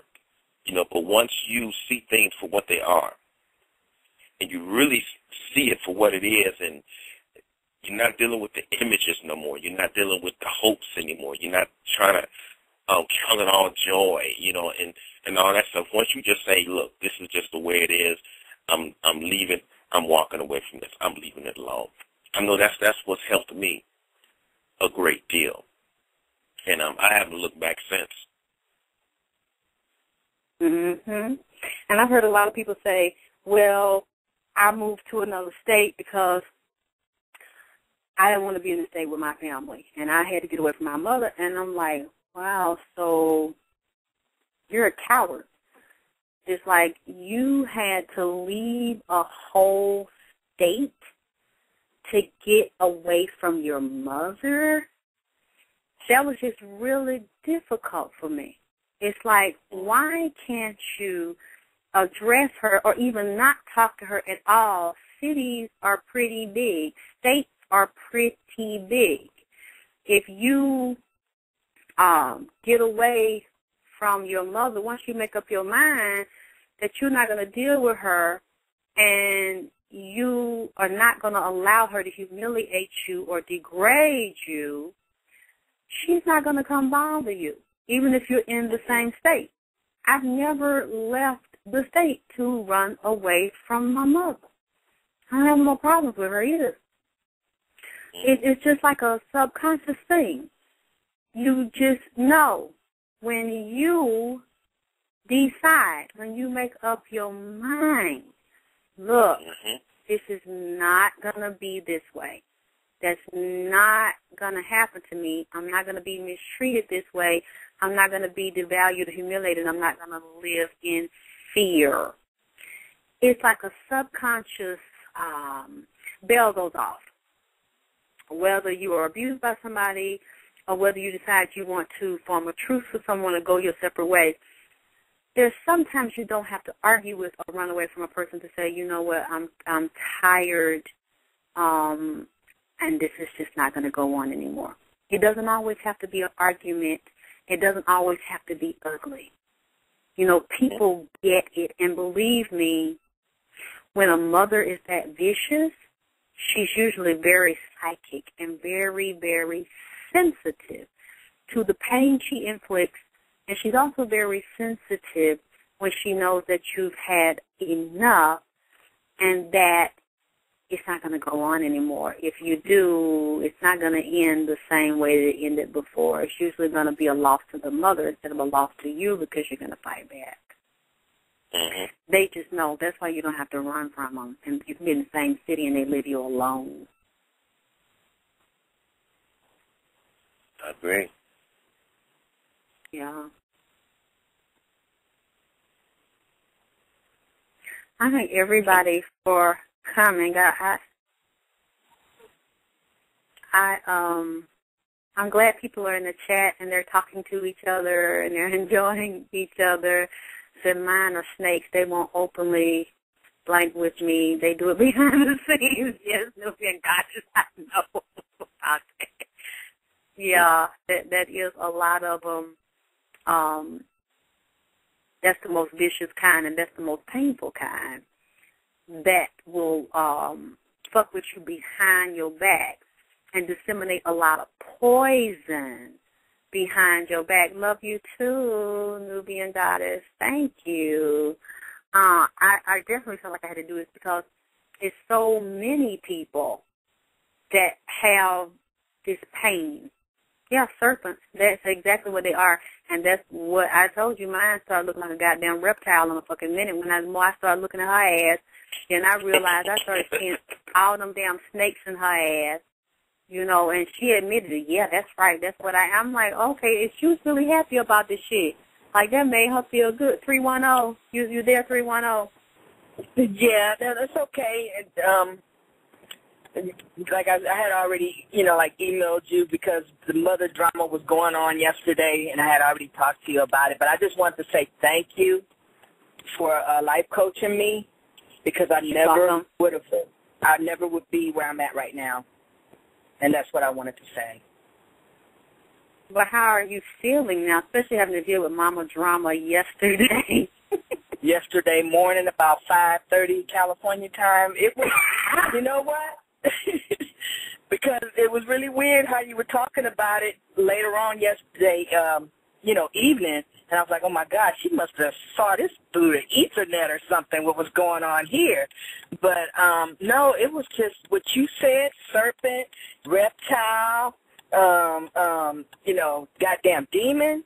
I saw that shit at 5:30 yesterday morning. I'm serious.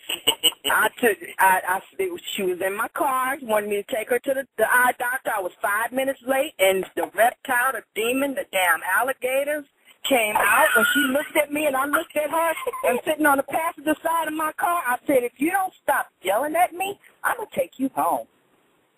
Take me home, goddammit. Made a U-turn, took her ass home, and she said, and you off the wheel too, goddammit, and I'm her only child. You off the wheel. I said, that's all right. I thought I was off of it already anyway. Goodbye. And took off. But you said she don't use that wheel shit on you before. Yeah. But you know what? 2 years ago when she was in the hospital for ovarian cancer, she thought she was going to die. That's when I knew right then and there that she didn't give a fuck about me. She told me to give everything to everybody else, and the kids was going to get this, and I was going to get like 20%. And I'm like, oh, okay. So you lied to me, and so that's the way it is. I really don't want shit from her because she's been offering me stuff, and I don't take it from her. I took the Christmas gifts, though. I ain't going to lie about that. I did take the Christmas gift. But the other stuff she offered to me, I didn't want it. But I wanted the Christmas gifts. So I ain't going to lie. But, yeah, she sure did. She pulled that shit on me, got in the car. Girl, I smelled the, how you say when you can smell it in their breath, you know? she had to get out my car. I was like, okay. I'm sitting here calmly because I could have went off with her. And I said, you know what? I'm not going to listen to no more of your bullshit. And I thought she was going to slap the shit out of me because if she would have slapped me, I might would have hit her back. But she didn't. Yeah. She didn't, but I'm telling you, that's how angry, but I just was calm. And I'm like, I'm going to drop you back off. So what came to the conclusion of that, she called her girlfriend, her best friend, to try and talk to me. And the best friend was saying, could you go and pick her up? I said, if she called and apologize, I will. I'll go pick up from the doctor because, you know, when you get out there, you can't drive your ass back home. But what she did, she drove her own ass to the doctor yesterday morning. She couldn't get nobody else to take her. So to this very day, like I say, to this very moment, well, the friend couldn't take the friend. Didn't want to be, but she talked to the friend like she talked to me. I said, so you can be friends with her. Yeah, and she said, you know, I understand how you feel, how your mama is. I said, well, why are you friends with her? You ain't got to be friends with her. You know? I said, you ain't her man. You her friend. What she said? Know? And she said, I know that, but you know, you way your mama is. I said, you must like abuse. I tell you, I done took it for 47 years. I'm 48 now. I'm not taking it no more. I'm reborn now. Okay? I'm not taking it no more. My baby was sitting in the back seat at the, yesterday morning, and when she got cut, she said, I can't stand her. I can't stand her. So she's already her own, she's a queen back there, she's a queen in training. She already knew the situation. But see, this is what I hope doesn't happen. Your daughter is listening to this, like I had told you before. And you should not allow that to go on because your daughter will start to disrespect you. Right, just like the oldest one did. Because she's seeing other people do that to you, and she's seeing how you're responding to it. And subconsciously, she is picking up on what you're feeling and what you're not feeling. And if you're coming off as weak, your daughter is going to sense that when people treat you that way, you respond a certain way or you cower, and then look at what you did. You said, I will go back and pick her up if she apologizes or don't do that no more. Y'all, we're getting ready to close the phone lines out so you can call in 917-388-4201, 917-388-4201, because we're getting ready to go out within 60 seconds and you won't be able to hear in the chat room. Right. She was at school at that time. Yeah, she was at school. But you know what? Like when you asked me, when you told me on that email, am I grown? And yet, how old are you? I would not allow anyone else to talk shit to me like that. And I said I am, but I said, you know what? It's still a lot of work I got to do. It hasn't affected me like it used to, where I would cry or just really just beat myself up about what had happened or anything. I don't feel anything, but I still feel that I am still holding on. It's still on the limb, though, but still holding on, and I know I don't have to, but like I said, I need to cut it loose, and I haven't done it yet, totally. But it's almost when you there. Get ready to, you will, because there's no way my mother could not call me today and say, come take me to the eye doctor, I'm getting surgery, I can't drive home. She just have to get a cab.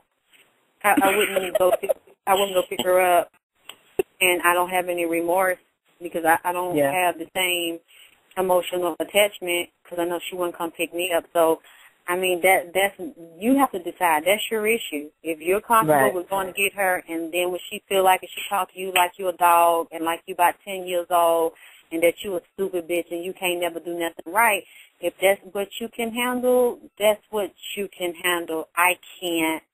I've lived a lifetime of that shit, and I'm not letting nobody, you got like one time, especially if I haven't done it to you, but I'm basically going to lose respect for you once you disrespect me like that, and I've never done that to you, and you're not going to be able to fucking come back. You just you're not. I'm going to lose everything that I fucking felt.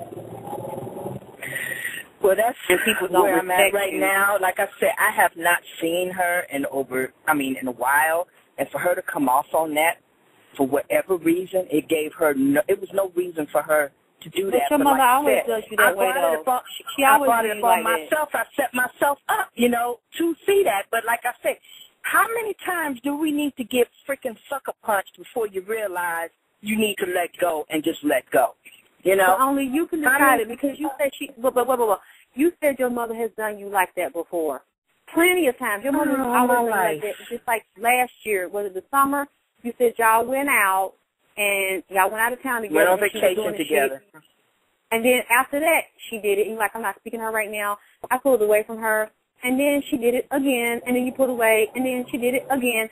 So it's not like this is the first time, This is the first time that I've been pulling away this way. You give it a breather and you go back. So that tells me that it's still some little girl issues, some wounds that you have, and you're still hanging on. And that's fine. If that's what you want to do, and that's what you feel like you got to do, then that's between you and her. That's your dynamic that you have with her. Obviously, you can't overcome her.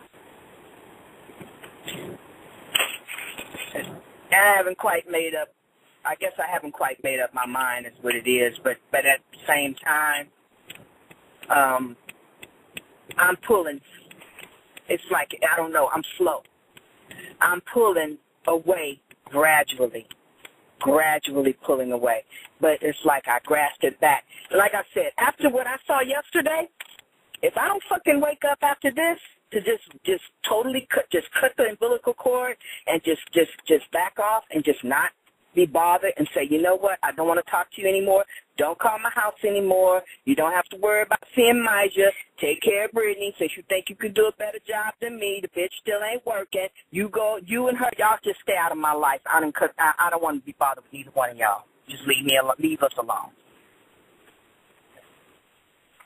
I mean, that's what you said. That's what I'm saying before. And as far as you saying thank you, you said thank you to the being God. You telling her to go take care of her better than I do.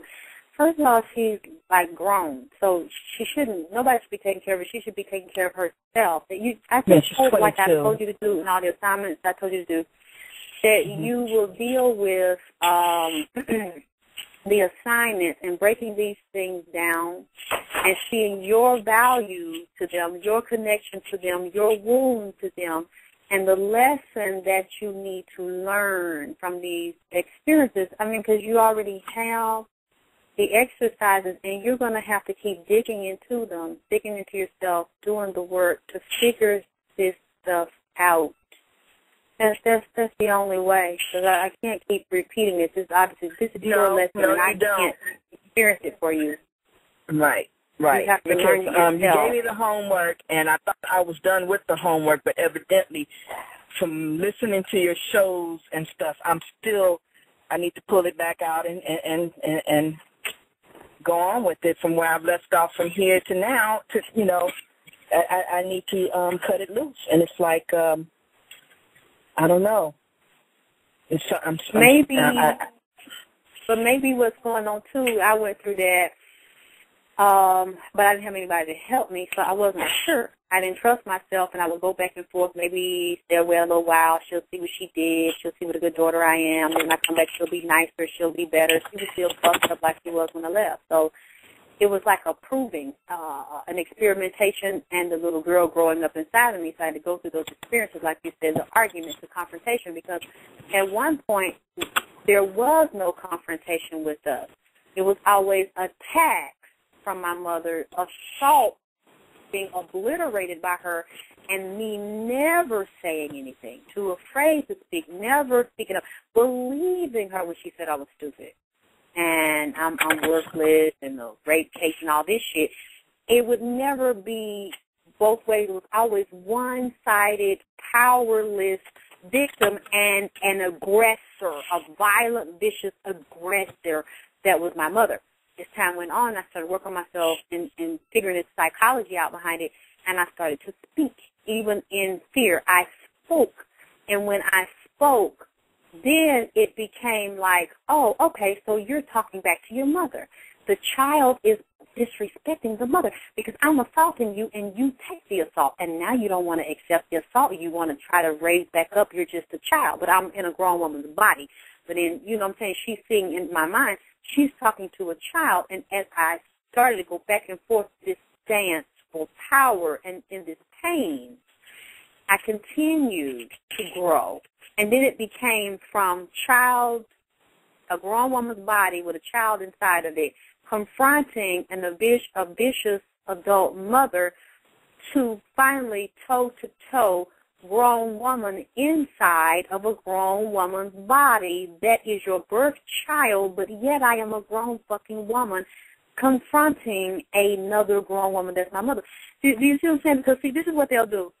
How dare you? You're my child, and you disrespect me. Bitch, you've been disrespecting me all my fucking life, but the difference now and then is I am your biological child, but I am not a legal child of yours at this moment. I am an adult woman. That is your biological child. That is the difference. We are two women talking to each other. You don't want to address me as a fucking woman. You want to remind me and push me down and say that I'm your child.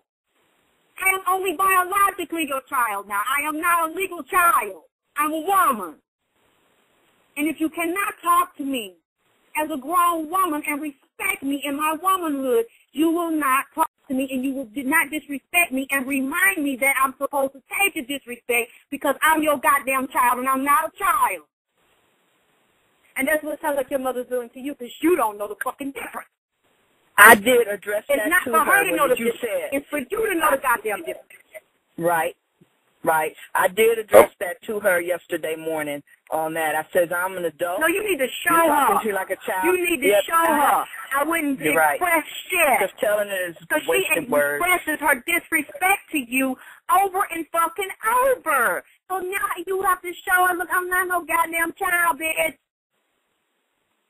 You disrespect me and you take my power from me and you love it. You fucking love it. It's like the more I love you when you disrespect me, you keep going in on me. Still won't respect me. So now I'm going to show you how to fucking treat me. I'm a sign off, Alexis. Thanks for having me. Okay. You're welcome. Thank you, David. All right. 410, you have your hand up. Did you want to say something or ask a question from 410? Hi, Alexis. This is Butterfly 70. And hey. I just want, hey, how are you? All right. I just want to tell you that I love everything that you've done, you know what I mean, as far as your shows, as far as, educating people. I really respect that because everything you have said tonight is like you read like a book about my life, everything. I mean, and all of your shows, it's like I can relate to because I went through that growing up as a child with my mother. And, I mean, and even when you said, like, when you leave state, I left Colorado because I just never was happy there. And I've been wanting to leave Colorado to go to another state for the longest, and it's like, and my mom, before she passed at 56. She died at an early age because, she dealt with a lot of demons, a lot of stuff. You know what I'm saying? And it affected me too. And she always used the word like, if you disrespect your parent, your days will be short. And she would always tell me that. And it's like, in other words, but it just turned back on, went back on her really because it's just, she never, I don't know why she didn't like me, but she didn't love me.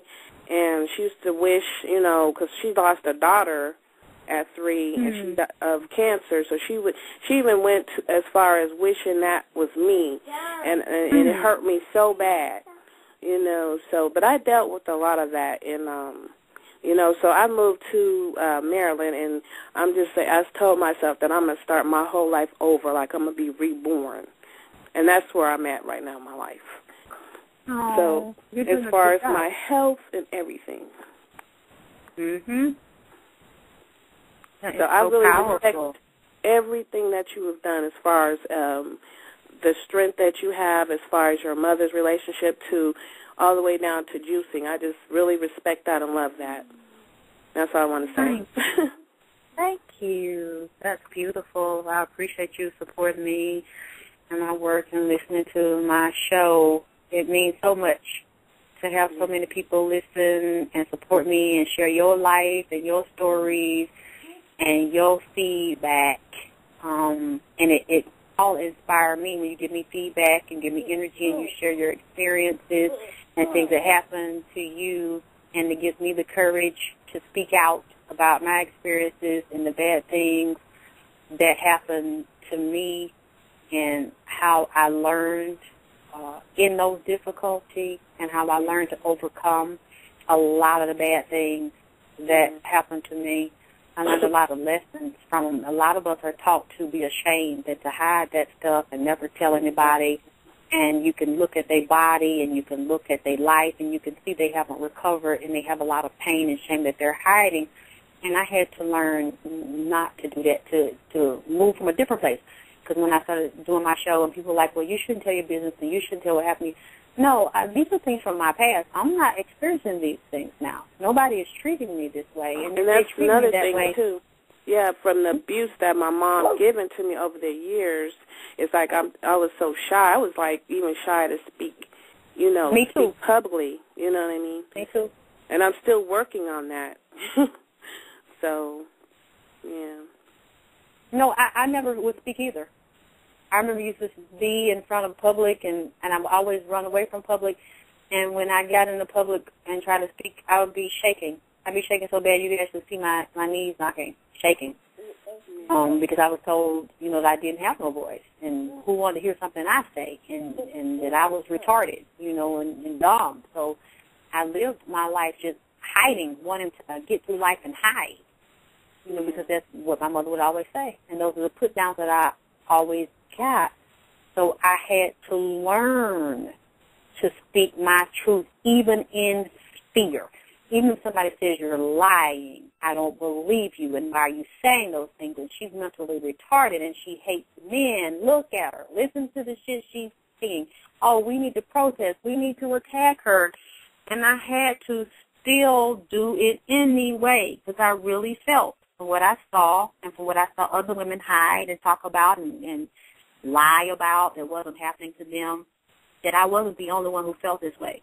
And I wasn't the only one who experienced it. I wasn't the only one who saw it. The only difference between me and them was they was punks, and these old bitches teach you how to be so elegant and polite and be so ladylike and hide the fact that a nigga kicked you in your motherfucking ass or that your mama beat your goddamn ass and beat you down mentally and emotionally for years. They teach you to hide it, keep a stiff upper lip, and just act like you're okay. If you act like everything's okay, then everything will be okay. And that's why many of us have fucked up relationships and fucked up relationships with ourselves and have sexual problems because we listening to our mothers from the old day telling us how to be cowards and hide things and live a fucking lie. And not really goddamn speak truth and break that shit down the way we need it broken down. Exactly. So it's when you're afraid and when you're not comfortable, you must speak anyway. The more you speak, the more confident you will become in the fact that your voice is valid, it's valuable, it's powerful, and it needs to be heard. Even if it's heard by you first, it needs to be heard. So just start speaking more. Yeah. You there, Felicia? I'm here. I was putting you on mute because I'm out driving, but I heard everything you said. Yeah. Now, so how is you going to handle Mom? Because she off the goddamn chain. Girl, she needs to handle herself because right now I need to worry about me and my little girl, and my daughter, my little baby, my 9-year-old. Yeah, because you don't want her to do that. You do not want that little one to start disrespecting you and mistreating you like your mother and your other daughter have and calling you names. I mean, that was so ugly.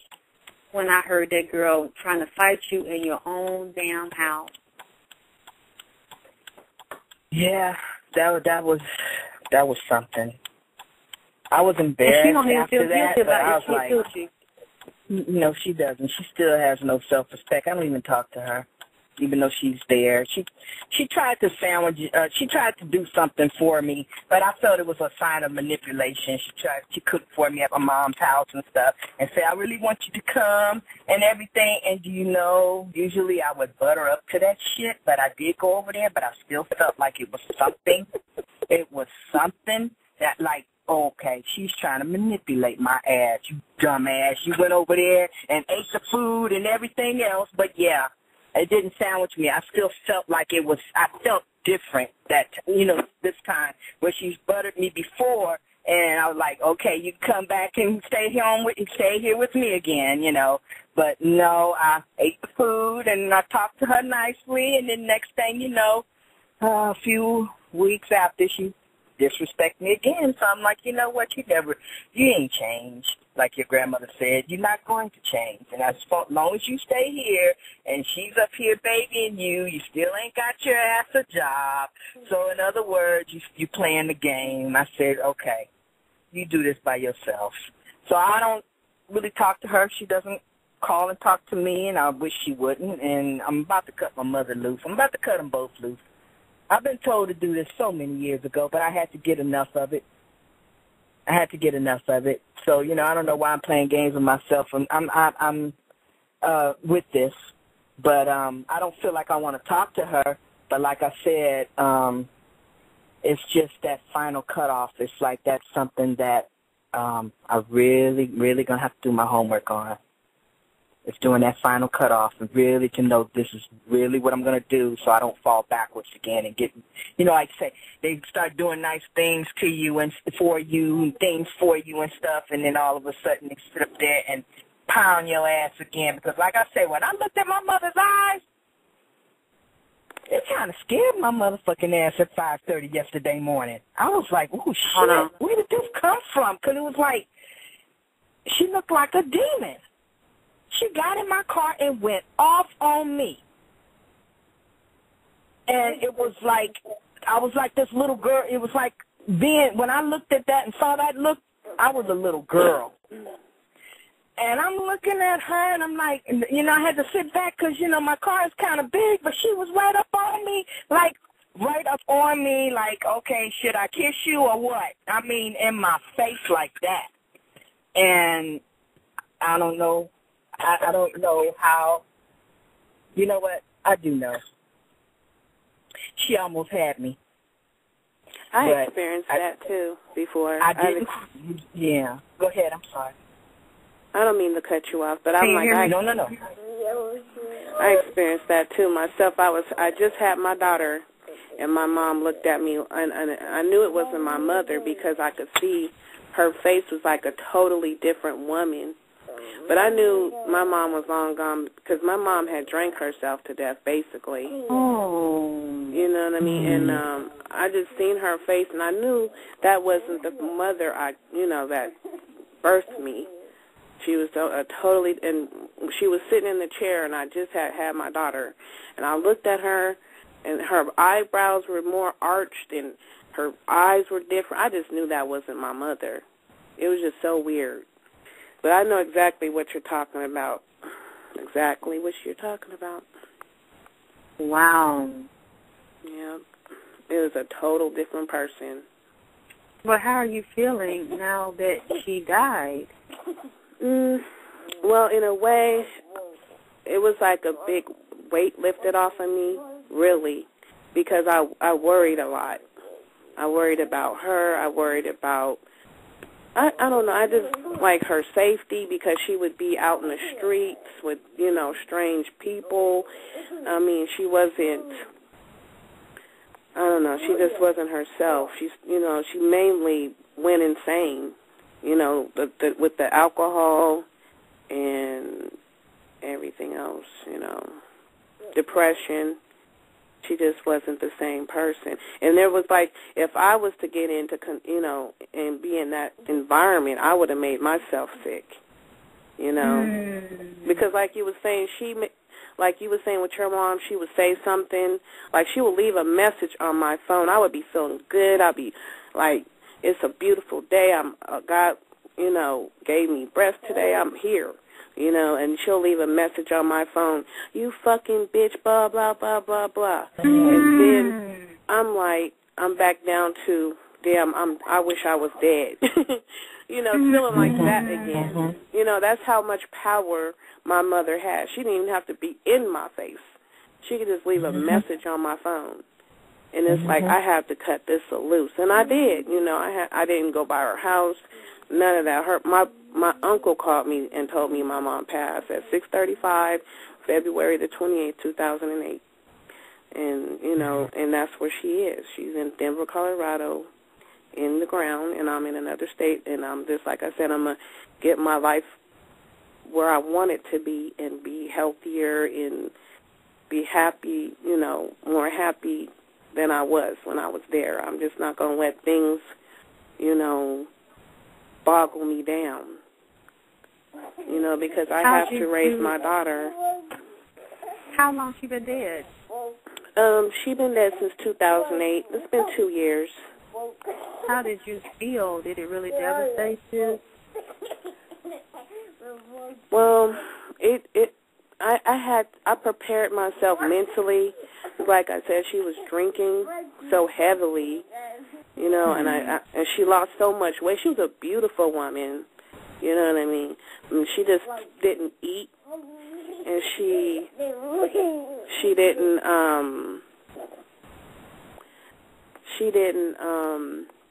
take care of herself anymore. I just mentally knew that one day I was going to get that phone call.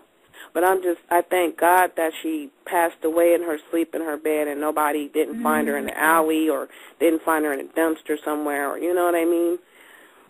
But because all the stuff that my mom did to me, I still love my mom. I still love her, but it's just because I know her hate for herself stemmed from my grandmother, which my grandmother was on a plantation in the South. So that's where her sickness came from. And it just dwindled down into her children. Wow. Yeah. But, you know, like you said, you can't be a coward. You have to, you know, you have to live. You have to make yourself healthy. You have to love yourself, you know. So. Yeah, it takes a lot of time. It takes some work. Yeah, it does. It takes a lot of work and dedication.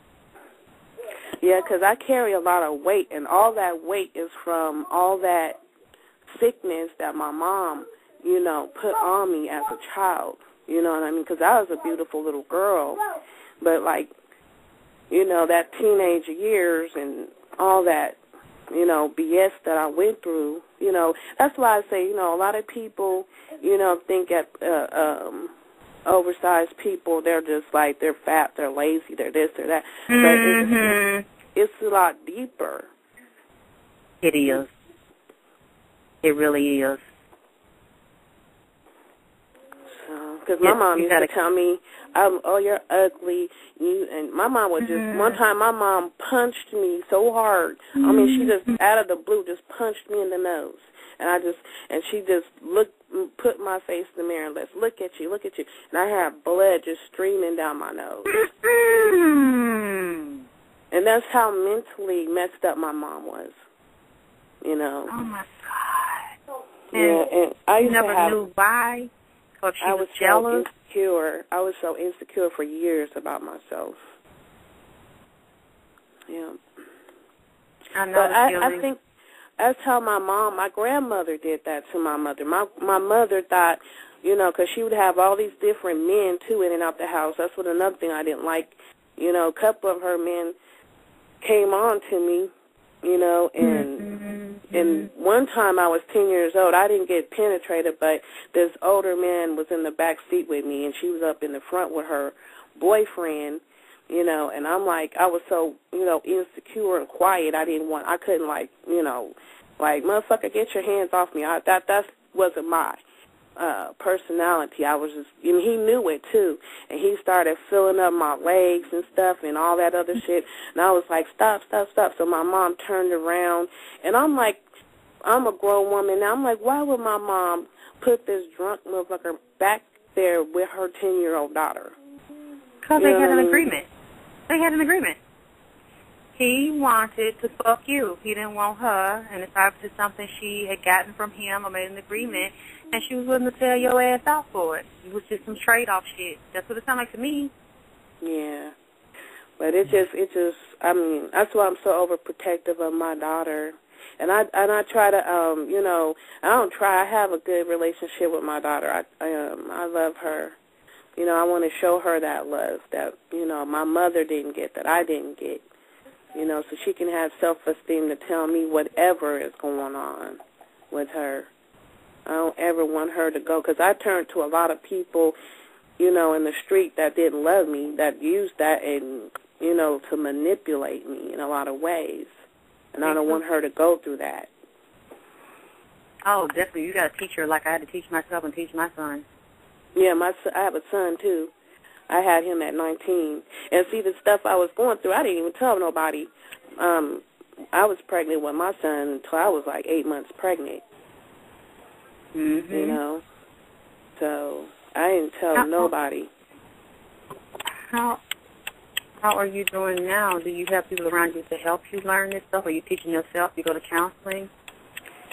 Well, I mean, I'm listening to your shows has helped me a lot as far as my health and, you know, and just dealing with it, because I know I'm not alone. I'm not the only person that has lived this type of thing. No, not at all. So, not at all. But yeah, I mean, I don't know. I thought about going to counseling, though. My daughter turned up your show. Let me turn it back down. I hope you teach her. I really, really hope you teach her, because you don't want those things to happen to her. Nah. I want her to always know she can come to me, whatever it is. You start training her with things that you didn't learn and that you didn't know. And that's why I said I'm going to do workshops around the mother-daughter drama and healing around it, because I know for a fact, you know, what it's like. I lived it, and I learned, and it was years of pain and drama. Yeah. You know, that I didn't think I was going to get through it alive. Yeah. I mean, I remember at 15, I had got on my knees, and my mom that's when she wished that I was dead. She's like, I wish it would have been you instead of my daughter, my other daughter, because my sister died of cancer. She's like, and when she told me that, I just got on my knees, and I just asked God to take my life. Mm-hmm. When I was 15 years old, and I think like maybe a couple of years of my life, I had a dream about my son, having my son. So I know everything, like you said, everything in your life is for a reason. You're here for a reason. My children's lives are here for a reason. So I just thank God. I had to learn, though, there are some things that are not for a reason. If somebody's continuing to abuse you, and you continue to abuse you or someone, and people seem to try to make you believe, well, you got to take it, you got to deal with it, that's the way it's supposed to be. No, some of those things happen so that you can learn to stand up for yourself and take your power back. Some things are not supposed to happen the way they happen. But because they do, and someone else is controlled that don't care, we have to stay strong and survive it until we can change it. And then once we realize it's wrong, we have to find the power within ourselves, even in fear, to stand up and say, no, you're not going to mistreat me anymore. Nobody's going to mistreat me. Nobody's going to take my love for a weakness. Nobody's going to take my kindness for a weakness. And even if I do want to be with you, even if I do love you, once you show me you don't love me back, and you don't respect me, and you don't want what I have to give, fuck you. Yeah. And walk away. Even if this shit hurt, walk the fuck away. Yeah. Because it ain't going to get no better. Don't nobody love no bitch that don't love herself. That's true. And They'll I think use you because you hanging around and you want them to love you, but you cannot force feelings. You can't make your mama, no nigga, or nobody else love you and they don't fucking feel that shit. Exactly. Every mama that have a baby is pregnant don't love her fucking child. She don't have natural affections for her child for whatever reasons, and you can't make her feel some shit she don't feel. So I'm going to roll with what you showing me. Yeah. I'm gonna respond to the way you fucking treat me, not what you say, but what you goddamn do or don't fucking do, and I'm gonna do the same shit. What's really deep to me is that I think people who have God-gifted talent that are, when they do have a mission, I think you have all these different things attacking you. You know what I'm saying? And like you said, you got to have the courage. You got to be a warrior in this shit. You know, because even from the womb to being 40, I'm 40 years old. You know, you always have these people that are going to try to attack you, and it could be your mother, it could be a stranger, it could be anybody. But I think when you're gifted, like yourself, and I know a lot of other people that are gifted, they always tell me, yeah, I have people, elders attack me. You know what I'm saying? Yep. So. How do they deal with it? Well, I don't know how they deal with it, really. Honestly, you should ask them. People that have been through things like you have, that's what I would do. Ask them how they learn, because you might be able to learn things from them and how they survive. Mhm. Yeah.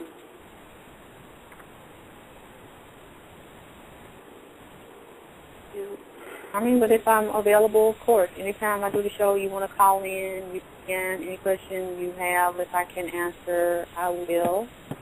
Okay. Because, you know, whatever I can do to help, I want to. And that's why I love and respect your show. And not just your show, just you as a person. You know, because I've seen you help a lot of people. You've helped me. I mean, there's things that I didn't learn as a child, and I'm tuning into your show that I needed to know a long time ago as a woman. You know, I didn't learn how to, you know, just having a good diet or hygiene or what. I mean, I have good hygiene, but, you know, have like a healthier hygiene, not always just go to those chemical products, you know what I mean, more of a holistic hygiene, you know, make your body healthier where you won't have cancers in your tubes and in your vagina and shit. So, yeah, I that's why I say when I love you as a person, that's what I mean, it's from the heart. So I really do thank you. I want to say thank you. You are so welcome. It's such an honor. It's a tough job, but I love my job. I love reaching out, teaching, learning. I love it.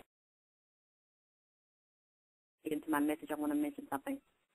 All of my fans and my listeners, my followers, I want you all to make sure, I want you to clean your computers starting today and every day, and I want you to make sure your security is tight on your computers, and cut your computer off every night. Do not let your computer stay on all night long. And every day you cut the computer on, I want you to do a security scan on your computer. I've noticed over the past couple of days, somebody is trying to hack into my account and destroy my accounts, destroy my system. Somebody has been sending Trojan viruses to my computer, trying to take my computer, trying to wipe me out. Now, I don't know if any of you all are around that can remember a couple of years ago, somebody sent Trojans and put a keylogger on my computer and got all of my passwords from keystrokes and used it to hack into and destroy my websites, my YouTube, my MySpace, my Facebook, tried to hack into my PayPal. Everything that they could destroy, they did. And I see somebody is trying to do that again. Now, the reason why I'm telling you this is because when it happened before, I had a Ning site, and we had a chat box, a 24-hour chat box, so people would always be over there chatting and talking back and forth. They were attacking people, putting viruses in the chat box. As a result of that, all of the people that were my fans and that followed me were all hacked. They got viruses on their computer, and they put, since the viruses, they had directed the viruses to my websites, anybody that would go to my websites that did not have security on their computer had viruses put on their computers as well. So that's what I'm telling you now. If I saw this going on with mine within the past 24 hours, 48 hours, it's been playing a little bit funny, then I'm sure if you're coming over here watching me, or I'm sure somebody's observing people that follow me, there's a possibility you could be hacked as well.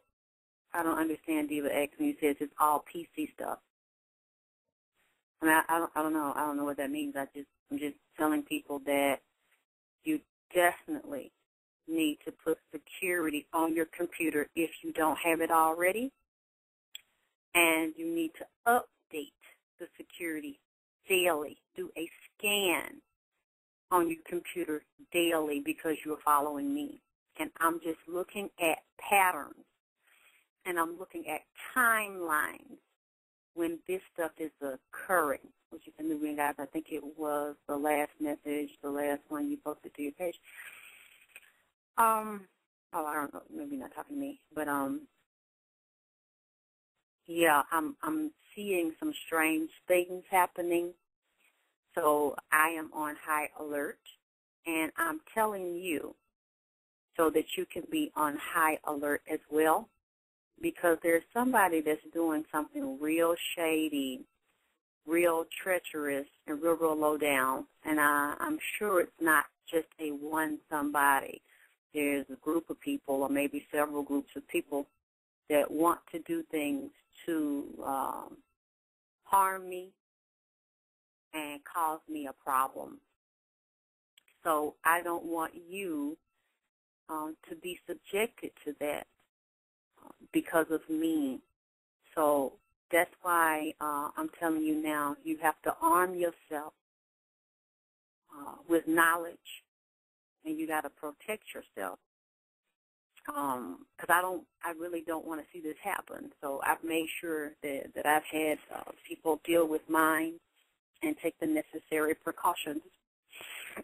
And I want you to do the same. Okay. Now, I have been talking to people that have these issues still with the mother-daughter drama. And some of us, I've dealt with some that have painfully, really horrific stories of women 16 years old, 17 years old, that are still dealing with the drama, 2010, 2011. Also, I'm dealing with women that are in their 20s, 30s, 40s, and even 50s that are still dealing with the pain associated with mama-daughter drama, and they feel like they can't overcome the mother. The mother might not physically be in their lives, but the mother is still mentally, emotionally, and spiritually in the mind of the daughter, still controlling and running the daughter's life. And I talk to them, and it's amazing to me because when I talk to them and I ask them, I said, how old are you? It's like, well, I'm 35, or, I'm 40. And I say, okay, and this happened when you were how old? And they can say, well, they were 10 or 15 or 25. And I'm like, okay, why is this situation still controlling you from 10, 15, 20, even 30 years ago? It's amazing to me And I used to be one of those people that was controlled by the mother-daughter drama. And what I realized was, and this is what I always say to them, how old are you? And they like, you know, I'm in my 30s. I said, no. How old are you, the part that's in your mind that is saying you're still devastated by this experience? And how old were you? They said, I don't know. I'm trying to think about it. I said, well, how old were you when this occurred? Well, I was 20. I was 25. I said, okay. So that is how old the person is that I'm speaking to right now. And they don't really think of it that way. Because if you did think of it that way, then that means that you figured out the source of this fear, this pain, this jealousy, this insecurity that you're carrying. And that means since you know the source of it, you can tap into it and address the wound. Because the wound is why they still have the mental and emotional issue around that trauma and around that pain. There's like still a raw scar there. And it has a scalp on the top of it, but underneath there it's still pink. It's still very tender and it's still bloody, still pussy, still has a lot of inflammation in it. And you can tell because the person is crying or about to cry.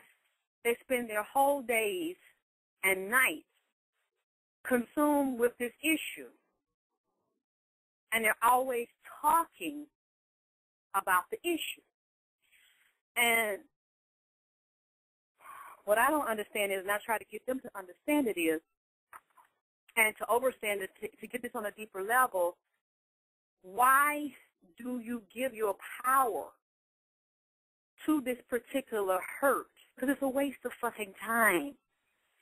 Why do you consciously sit and feed a wound with energy? Because you take your emotion. First of all, you put your thoughts on that particular incident or incident. You put your thoughts on your mother. You put your thought on what she did, what she didn't do, what she said, what she didn't say. And then you try to figure out why she did it, why she didn't do it, why she said it, why she didn't say it. Then it becomes a habit. It's one of your favorite pastimes. It's one of your favorite hobbies. Focusing on all this old shit from the past. And many of these women have children now. They have careers, education, husbands, hobbies, wonderful friends. Some may be loners, and they still trapped in this bubble. They still trapped in this time warp around the mother-daughter issue. Why she don't love me? Why she treat my sister or brother better than me? Why they sit up and talk about me all the time? Why they call me names? Why my mother say all these things behind my back? Why does my mother think I'm a whore? Why does my mother think I sleep with all these men and I don't take care of my child? Because my mother says I'm a whore. My mother says that I don't take care of my child. And my mama ain't never seen me do nothing like that. My mama know I work every day, all day, and I might have had her keep my child while I was at work, but she knows as soon as I get off work, I come and get my children. Or she know I take my children to the babysitter. She got my phone number at work. Why my mama say I'm out sucking dicks in the park? I'm just so hurt because I don't know why. I don't understand why she's telling everybody I'm on dope. That I hang with junkies and shit. That I leave my baby with sisters. Why is my mama just doing this? She know I ain't like this. I can't get over. I can't take it. You know, and they going through this. Then they ask the mama, oh, fuck it, I ain't say that shit. He a goddamn lie. I ain't telling no motherfucking shit like that. Get the fuck out of my face. Who you gonna believe, him or me? I'm family. You gonna go against me. And what you doing talking about your mama to a nigga? You said they flip it. By the time they finished fucking your head up because you confronted them about some shit that a nigga you was fucking with or your friend said. You more fucked up and you embarrassed and fucking ashamed that you brought the goddamn shit to the bed. Now wait a minute, did I hear him right? Did he say my mama said that shit? Well, maybe I'm misunderstanding. Maybe I didn't hear the shit at all. And then you ask your mama, well, okay then. If he lying, now I've been through this myself. If he lying on you, well, why don't we put him on the three-way? That way you get on there because he said that you said this shit about me. And a part of me believe the shit. That's why I'm asking you about what the nigga said, because 5 more niggas and 10 bitches told me the same thing, and they don't even fucking know each other, live in the same area, even the same motherfucking state, or know the same goddamn people. So, you know what? I know, because I keep hearing the motherfucking shit, and I done took this abuse from you for years. Let's do something different this time. Here's his number, but I know you know it, because you say you fucking call it. So, okay, I'm going to go along with you, and you say you don't. You say he's a liar. And see, because you my mama, I don't want folks lying on you that say you said shit about your daughter. So, we both at the impasse. You say I shouldn't have been listening to nobody talk about you.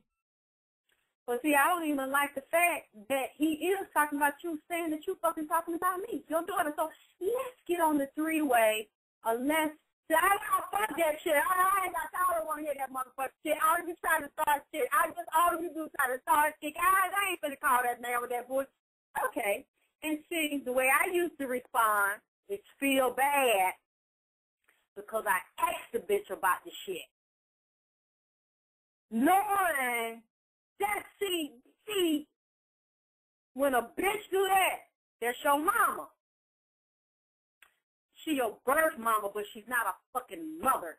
All she is your biological goddamn mama. But she ain't your mama on all the other shit. She's a dirty bitch. When she do that, she acting like a nigga would that you would catch fucking around. I done seen this, and niggas done told me that this is the routine. Okay, you live with a bitch, right? You like to hang out in the street sometimes and fuck different bitches, drink your liquor, get high, hang with the niggas. You might spend the night out. Now, you know the woman you stay with didn't give your motherfucking ass permission to spend the night out. Now, she know you hanging out. You might hang out late, but you met another bitch you want to fuck. So y'all sit up, y'all party, and it's new, you excited. You infatuated, you run up on some new pussy. Ass fat, titties big, clit sticking through the motherfucking clothes. So you want to get it. It's fascinating. It's fun. See, you're going to explore this new ass. You're going to have a good time. You're all excited. And you getting away from the bitch at home because you're tired of her. You know she ain't going nowhere. But you just kind of used to it, so this gets your juices flowing. But you don't tell her. Tell me you're hanging out with the niggas. So you meant to come back before the night was through, but it got good. You want to lay in her ass. So you spent the night out. One night, then you decide, well, I really don't want to come home because I feel like I'm excited. I'm liking what I'm doing, like home seeing. So you spend the night out 2 nights. Hell, you might be gone 3 nighs. Bitch at home worrying about, wondering, are you all right? Was he killed? Is he in the hospital? Was he robbed? Was he injured? You call his buddies. The other niggas say, I don't know. And they know. Some might not know. They think might tell. But they main nigga, he know where he at. Of course, he gonna tell the bitch at home, I don't know. I ain't talked to Bill. Okay. By the 3rd night, Bill want to come home because he ain't got no change of clothes. He kind of missing the bitch he stay with because he know she cook good and she be there to look out for him. He know even if she don't know where he at, she going to keep the home going. She ain't going to walk away from him. She ain't going to leave. Okay. But he's trying to figure out how to get the fuck back in the house because he don't want her to question him. He don't want to go through no drama, no bullshit. And he knows she ain't the kind of motherfucker that just gonna let him walk in the door and walk through the living room, past the kitchen, into the bedroom, go take him a shower, bath, whatever, put his night clothes on or change his clothes and skip around and kiss her and say hello and not bring up where the fuck you been for 3 days and 3 whole nights, Bill. What the fuck what you been into? What's been up? He know he can't walk past her. He's going to have to answer to the mama of the house because the woman is, even though it's his wife or girlfriend, she's still a mother figure, a teacher, a cook, a mother. She's the authority of the house. So you can't get past the female authoritarian figure of the house because she's a ruler. She's the dominant figure in the house. So what he do, and I've seen this, because I've seen the niggas that was telling me about it was laughing about the shit. So I'm just like taking notes, okay? I'm just listening. He comes in the house with an attitude. He's extremely angry. He's not, but he comes off extremely angry. I don't want nobody saying to me, I'm in a bad motherfucking mood. I had a bad motherfucking day. Don't say shit to me. I ain't got time for no motherfucking shit. And he walks past real fast in such an attitude and a real angry, acting, bad mood and behavior. She's not going to say nothing to him at that point because he knows his woman. He basically knows she does not want a confrontation with him. He's easygoing. So she wants to provide comfort in the home. Because you know what a lot of black men say. We have to deal with the struggle and the fights and all the problems in the street and with the white man and working hard every day. We don't want to come home and have to fight with our woman. So he knows she's not argumentative and aggressive. So he got into her mindset, and he knew that if he came in with a fucked up attitude, she then confronts him about the 3 nights his motherfucking ass been gone. He's going to attack her, and it's going to get into another drama and an argument about why you confront me where the fuck I been when you know that I've been working trying to keep shit going and trying to keep the bills paid and do shit for you, and I already had a hard day, and now you want to put more shit on me. You want to jug off. See what I'm saying?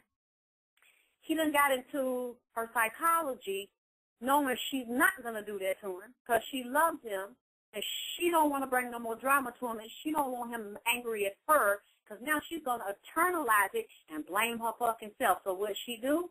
When he come in with that fucked up attitude, that's like a defense mechanism and to deflect off him fucking another bitch and hanging out and shit, the wrong shit he did.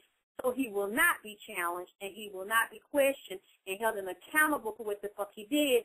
He then uses her mind and turns it against her fucking self because he knows she got issues about that kind of shit between them and what's going on in the home. Okay, a low-down bitch that's supposed to be your mother, that's a master manipulator and a master teacher, that's what she's going to do to her child because you know what you're doing? You're being disrespectful to your mother. Oh, yeah, you're a grown-ass goddamn woman. You're 30, 35, 40 years old. And when your mother looks at you and the way she's manipulated you and responded towards you, she ain't never answered for shit. She ain't never been accountable to you for a goddamn thing. Why? Because you're a stupid child. You're a stupid bitch. That's what you are. You are a young, dumb, romper room hoe with Play-Doh for a fucking mind. That's what it is. Your mind, your brain is fucking Play-Doh, and whenever she feels like if she takes her fucking hand, grabs that Play-Doh out of the goddamn can, squeezes it around in her fucking fist, pulls pieces off of it, and shapes that shit that look like damn Goofy, motherfucking cartoon character, Mickey Mouse, Minnie Mouse, and whatever fucking idiot cartoon character that she wants to make your motherfucking brain out of. And what you do? You dance to the fucking shit. You've been dancing to her tune since fucking day one. So now you have the nerve, because whenever she tell you to do some shit, I mean, she's been lying to you all your fucking life. You need to think back on the shit. Because people are like, I never thought my mother could do me. Well, how could she say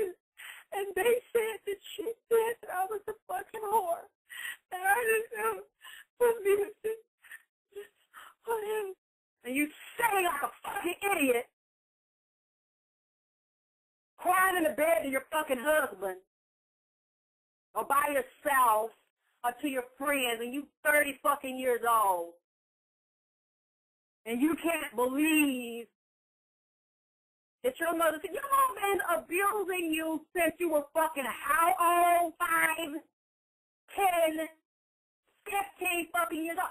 Your mother has been throwing your goddamn ass under the fucking bus. You know, I remember one time when I was going through this shit, trying to get over my mother. I knew the main issue was not just the hurt and the pain from it, but accepting this bitch. Because you don't want to accept her. You don't want her to be what the fuck you want her to be. She don't want to be that shit. You see, I don't know what damn sitcom you watch. Because I used to go to the mall and watch mothers and daughters shop together, which it was me and mine. Look at next door neighbors, look at daughters, tell me how close they were with their mothers, bought them a car, a house, those type of things. The mother tell me you do this and that for the daughter. The daddy tell me you do this and that for your daughter. She got pregnant, but you don't give a fuck if she got pregnant by a goddamn stranger. That's your daughter, and you ain't gonna leave her fucking hanging. I heard those stories. I saw those things, and that's what I wanted my mother to be. So I don't know what archetype you watching. But the main issue is the bitch been like this. And women want to lie to themselves and say, I never saw this side of her. I never saw this coming. Why? Because you're a dumb bitch, too. You're a dumb bitch, and she know you dumb.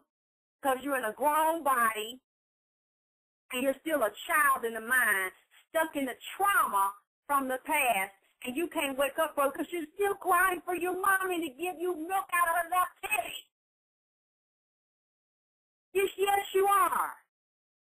You want her to nourish you. You want to suck off her breast. Because that's what she's supposed to do. A mother's supposed to be a caregiver and a provider. You're not supposed to get Similac out of a fucking can.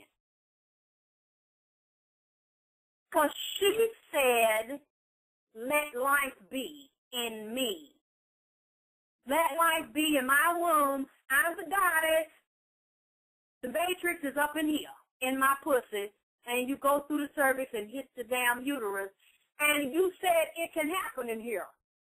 I am the creator of worlds, and I am the portal, the time portal through different dimensions and galaxies, and I bring them in, and if I want, I suck them out. I got the power to do that. I said you can come over in here.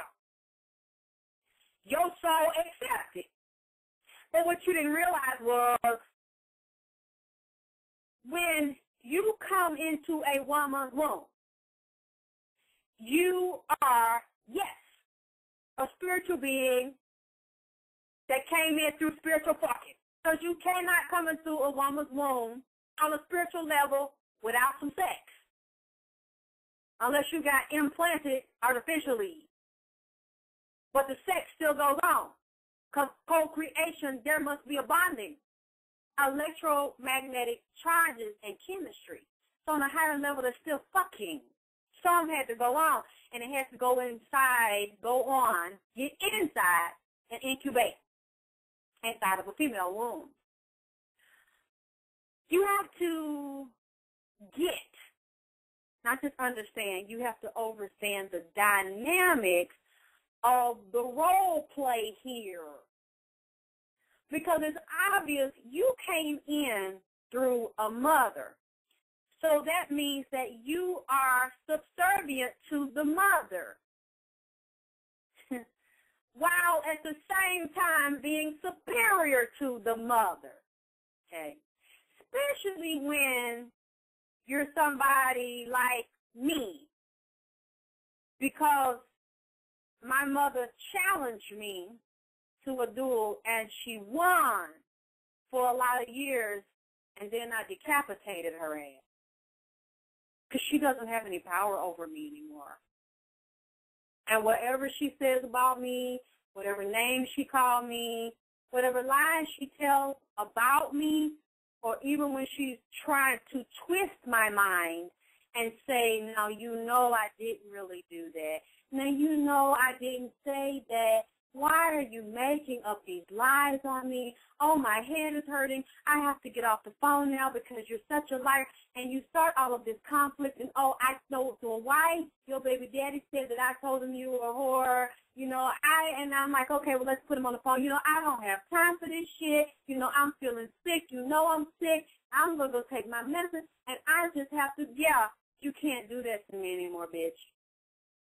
Nobody can do that to me anymore because I know the fucking game. Yes, I was born in your womb, and I was a slave to you, really.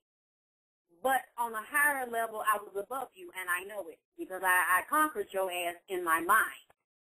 When you deal with women that cannot overcome their mothers in this lifetime, you know, one good example I can think of, do y'all remember that lady? I think her name was Nell Carter. Big and fat, an actress, a singer, brilliant woman. And I think she ate and got fat like that and had a cute face, wore her hair, I think, in a short afro. She had a very popular talk show when I was growing up, a sitcom.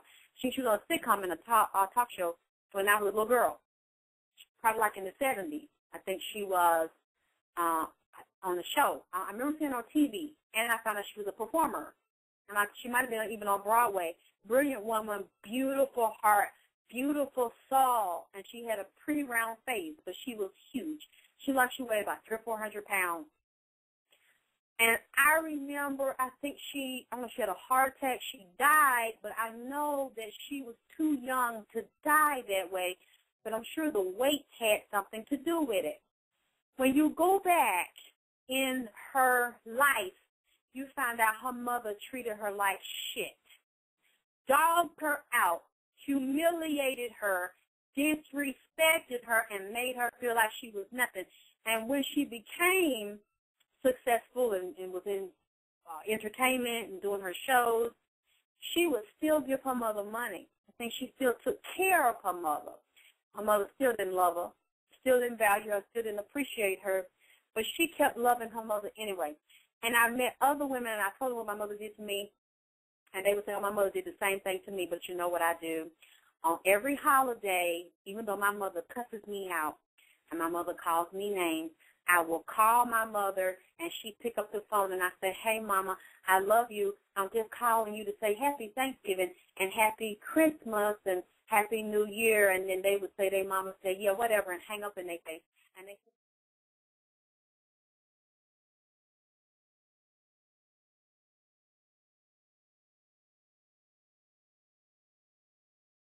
I love it. It's been a wonderful experience. And I'm glad y'all are here to keep me going and support me. Yeah. Hey, I'm doing a show. Hey, this is, well, I'm going to do another one in the next few days, but this is a topic I like us learning about and working on. And I'm going to listen to it again, because this is a deep show to me that I hadn't really gotten into, that I got into this time. So you listen to it again when you feel like it, and if you have notes or questions or something, because we're going to have another show in a few days, and we can just go over it, and then our questions, and if you still want to deal with this issue, we can. Any other issues, y'all contact me at alexiskttylerbp@gmail.com, and again, I have my show in Rutgers University on April the 8th, 2011. In Newark, New Jersey, you contact me at RSVP at alexiskttylerbp@gmail.com on April 9th in Harlem, and you can RSVP for that at alexiskttylerbp@gmail.com. Also, go to my site, alexiskttyler.net. And if you're interested in a private reading or intuitive consultation, I'll do those for you and with you over the phone, and you can contact me about that as well at alexiskttylerbp@gmail.com. Remember, you all secure your computers. Make sure you got your security on your computers, and scan them every day and clean them for viruses every day. Make sure you don't get viruses or Trojans on there to hack into your computer system. And I'll talk to you again soon with more of the Alexis K. Tyler Vagina Power Show. Thank you. All right, peace.